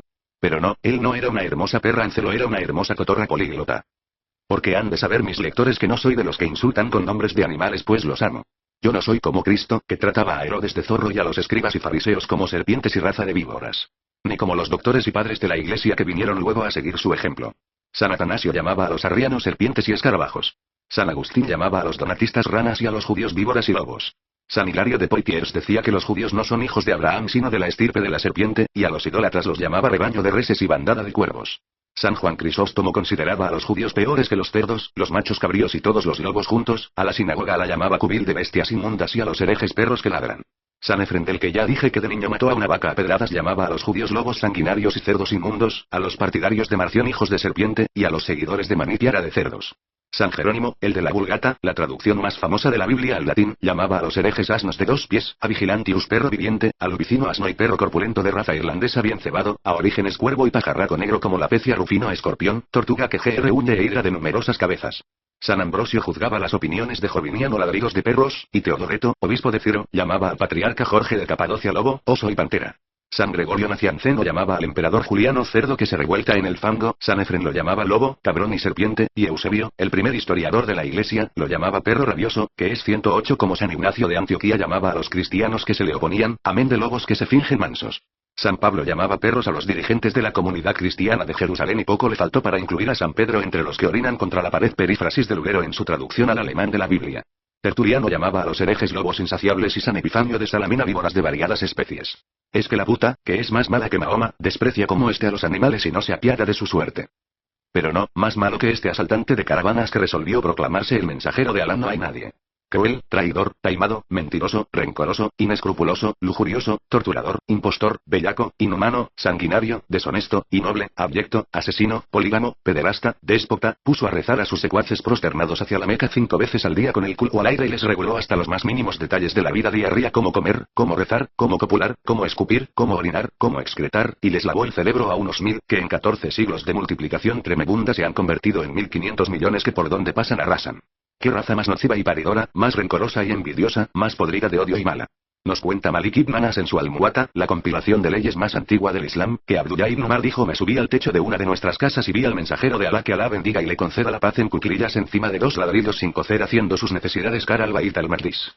Y luego nos cuenta que Said ibn al-Musayyab dijo: el mensajero de Alá, que Alá bendiga y le conceda la paz, oró mirando hacia el Bait al-Maqdis por 16 meses después de llegar a Medina, pero luego, 2 meses antes de la batalla de Badr, se cambió la qibla. Y así fue, en efecto. La qibla es la dirección en que tienen que rezar los musulmanes, y Bait al-Maqdis es Jerusalén. Como los judíos de quienes tanto tomó, empezando por el Pentateuco, se negaban a reconocerlo como profeta, Mahoma resolvió entonces, dando un giro de 180 grados, cambiar la Qibla de Jerusalén a la Kaaba de la Meca y se inventó una revelación en que Alá le ordenaba el cambio. Anoche les dijo un fulano a unos que rezaban en Cuba, le fue enviada otra parte del Corán al mensajero de Alá, que Alá bendiga y le conceda la paz, ordenándole que rezara mirando hacia la Kaaba, así que dense la vuelta. A partir de entonces la cara del musulmán de Medina que reza mira hacia la Meca, y el trasero hacia Jerusalén. La Qibla es importantísima para esta horda de brújulas excretoras, de asesinos rezanderos que destilan hiel de odio por sus fauces verdosas, copulan mirando hacia la Qibla, paren mirando hacia la Qibla, los entierran mirando hacia la Qibla. Y a los animales, mis hermanos, los matan mirando hacia la Qibla. No han tenido un siglo de las luces, ni una revolución francesa, ni una declaración de los derechos del hombre. No respetan a las mujeres ni a los animales, mezclan la religión y el Estado, se arrodillan ante los déspotas, rezan 5 veces al día, han invadido a Europa y a los Estados Unidos de mezquitas y le están robando a Occidente la tecnología nuclear para imponernos a las malas, como paradigma de lo humano, las bellaquerías de su profeta. El maometismo es una chusma hipócrita, asesina, rezandera, una falsa religión. Después de 1400 años siguen en las tinieblas medievales, de las que ya salimos a contracorriente de la puta, gracias a Dios, pero a las que nos quieren hacer volver. Poseída por el demonio de la paridera, la horda proliferante musulmana hoy se empeña en tener armas nucleares y yo pregunto ¿para qué, si tienen la vagina atómica? De 1000 que eran cuando murió Mahoma, hoy son 1500 millones. Ha malnacido Wojtyla, Alimaña de obtusa testa. Hasta que te moriste hiciste el mal. Cuando los demonios te hurgaban de las patas hacia el Averno para aplicarte en su último círculo la justicia de Dios, todavía te empeñabas en que incluyeran en la Constitución 109 europea la expresión civilización cristiana. ¿Cómo va a haber una civilización cristiana? Eso es un oxímoron. El cristianismo es obcecación, cerrazón, barbarie. Como el Islam. Los dos grandes fanatismos semíticos solo han traído sufrimiento y oscuridad a la tierra. ¿Qué religiones van a ser? ¿Qué civilizaciones? Civilización la griega, y religión es el hinduismo, el budismo, el jainismo, que respetan a todos los seres vivos y no tratan de imponer verdades. Una de las primeras biografías de Mahoma escritas en Occidente es la de Sir William Muir, Life of Mahomet, publicada entre 1856 y 1861 en 4 volúmenes y basada en las fuentes musulmanas originales pero de una historicidad rigurosa. Su conclusión es esta: la espada de Mahoma y el Corán son los más empecinados enemigos de la civilización, la libertad y la verdad que haya conocido el mundo. Claro que algo bueno se ha dado en el Islam. Pero en oposición a su infamia consubstancial. Pienso en el poeta Al-Ma'ari, uno de los más grandes de la lengua árabe, que veía la reproducción como un pecado y la muerte como el simple hecho de dormirse. Que prefería la cremación de los hindúes al entierro de los mahometanos. Que escribía con desprecio de los ulamas o clérigos musulmanes. Que afirmaba que Mahoma no tenía el monopolio de la verdad. Que era vegetariano y rechazaba el consumo de carne y productos animales. Que sostenía que ninguna criatura viva debía ser herida o dañada en modo alguno, que los animales sentían el dolor y que era inmoral infligirles un daño innecesario o matarlos. Que repudiaba el uso de sus pieles y les reprochaba a las favoritas de la corte que las llevaran. Que consideraba absurdo ir a la Meca en peregrinación a besar la piedra negra de la Kaaba. Que se asombraba de que los cristianos creyeran que Dios había sido torturado, escarnecido y crucificado, y que los judíos pretendieran que al Ser Supremo le gustaba el olor de la carne asada. Que observaba que los hombres aceptan la religión de los padres por la fuerza de la costumbre y por su incapacidad de distinguir lo verdadero de lo falso. Que veía los libros sagrados como un montón de cuentos necios y de documentos espurios atribuidos a apóstoles de los que se pretendía que habían sido inspirados por Dios. Que consideraba al maometismo, al cristianismo y al judaísmo falsos y podridos hasta la médula, a sus clérigos como unos hipócritas ávidos de poder y de riquezas, y a sus fieles como unos necios que aceptaban dócilmente lo que aquellos les decían que tenían que creer. Ridiculizó todos los dogmas del Islam y en su libro en prosa rimada Al-Fusul wa Gayat, una serie de comentarios irónicos sobre la naturaleza del hombre pero con la apariencia de exhortaciones piadosas, muchos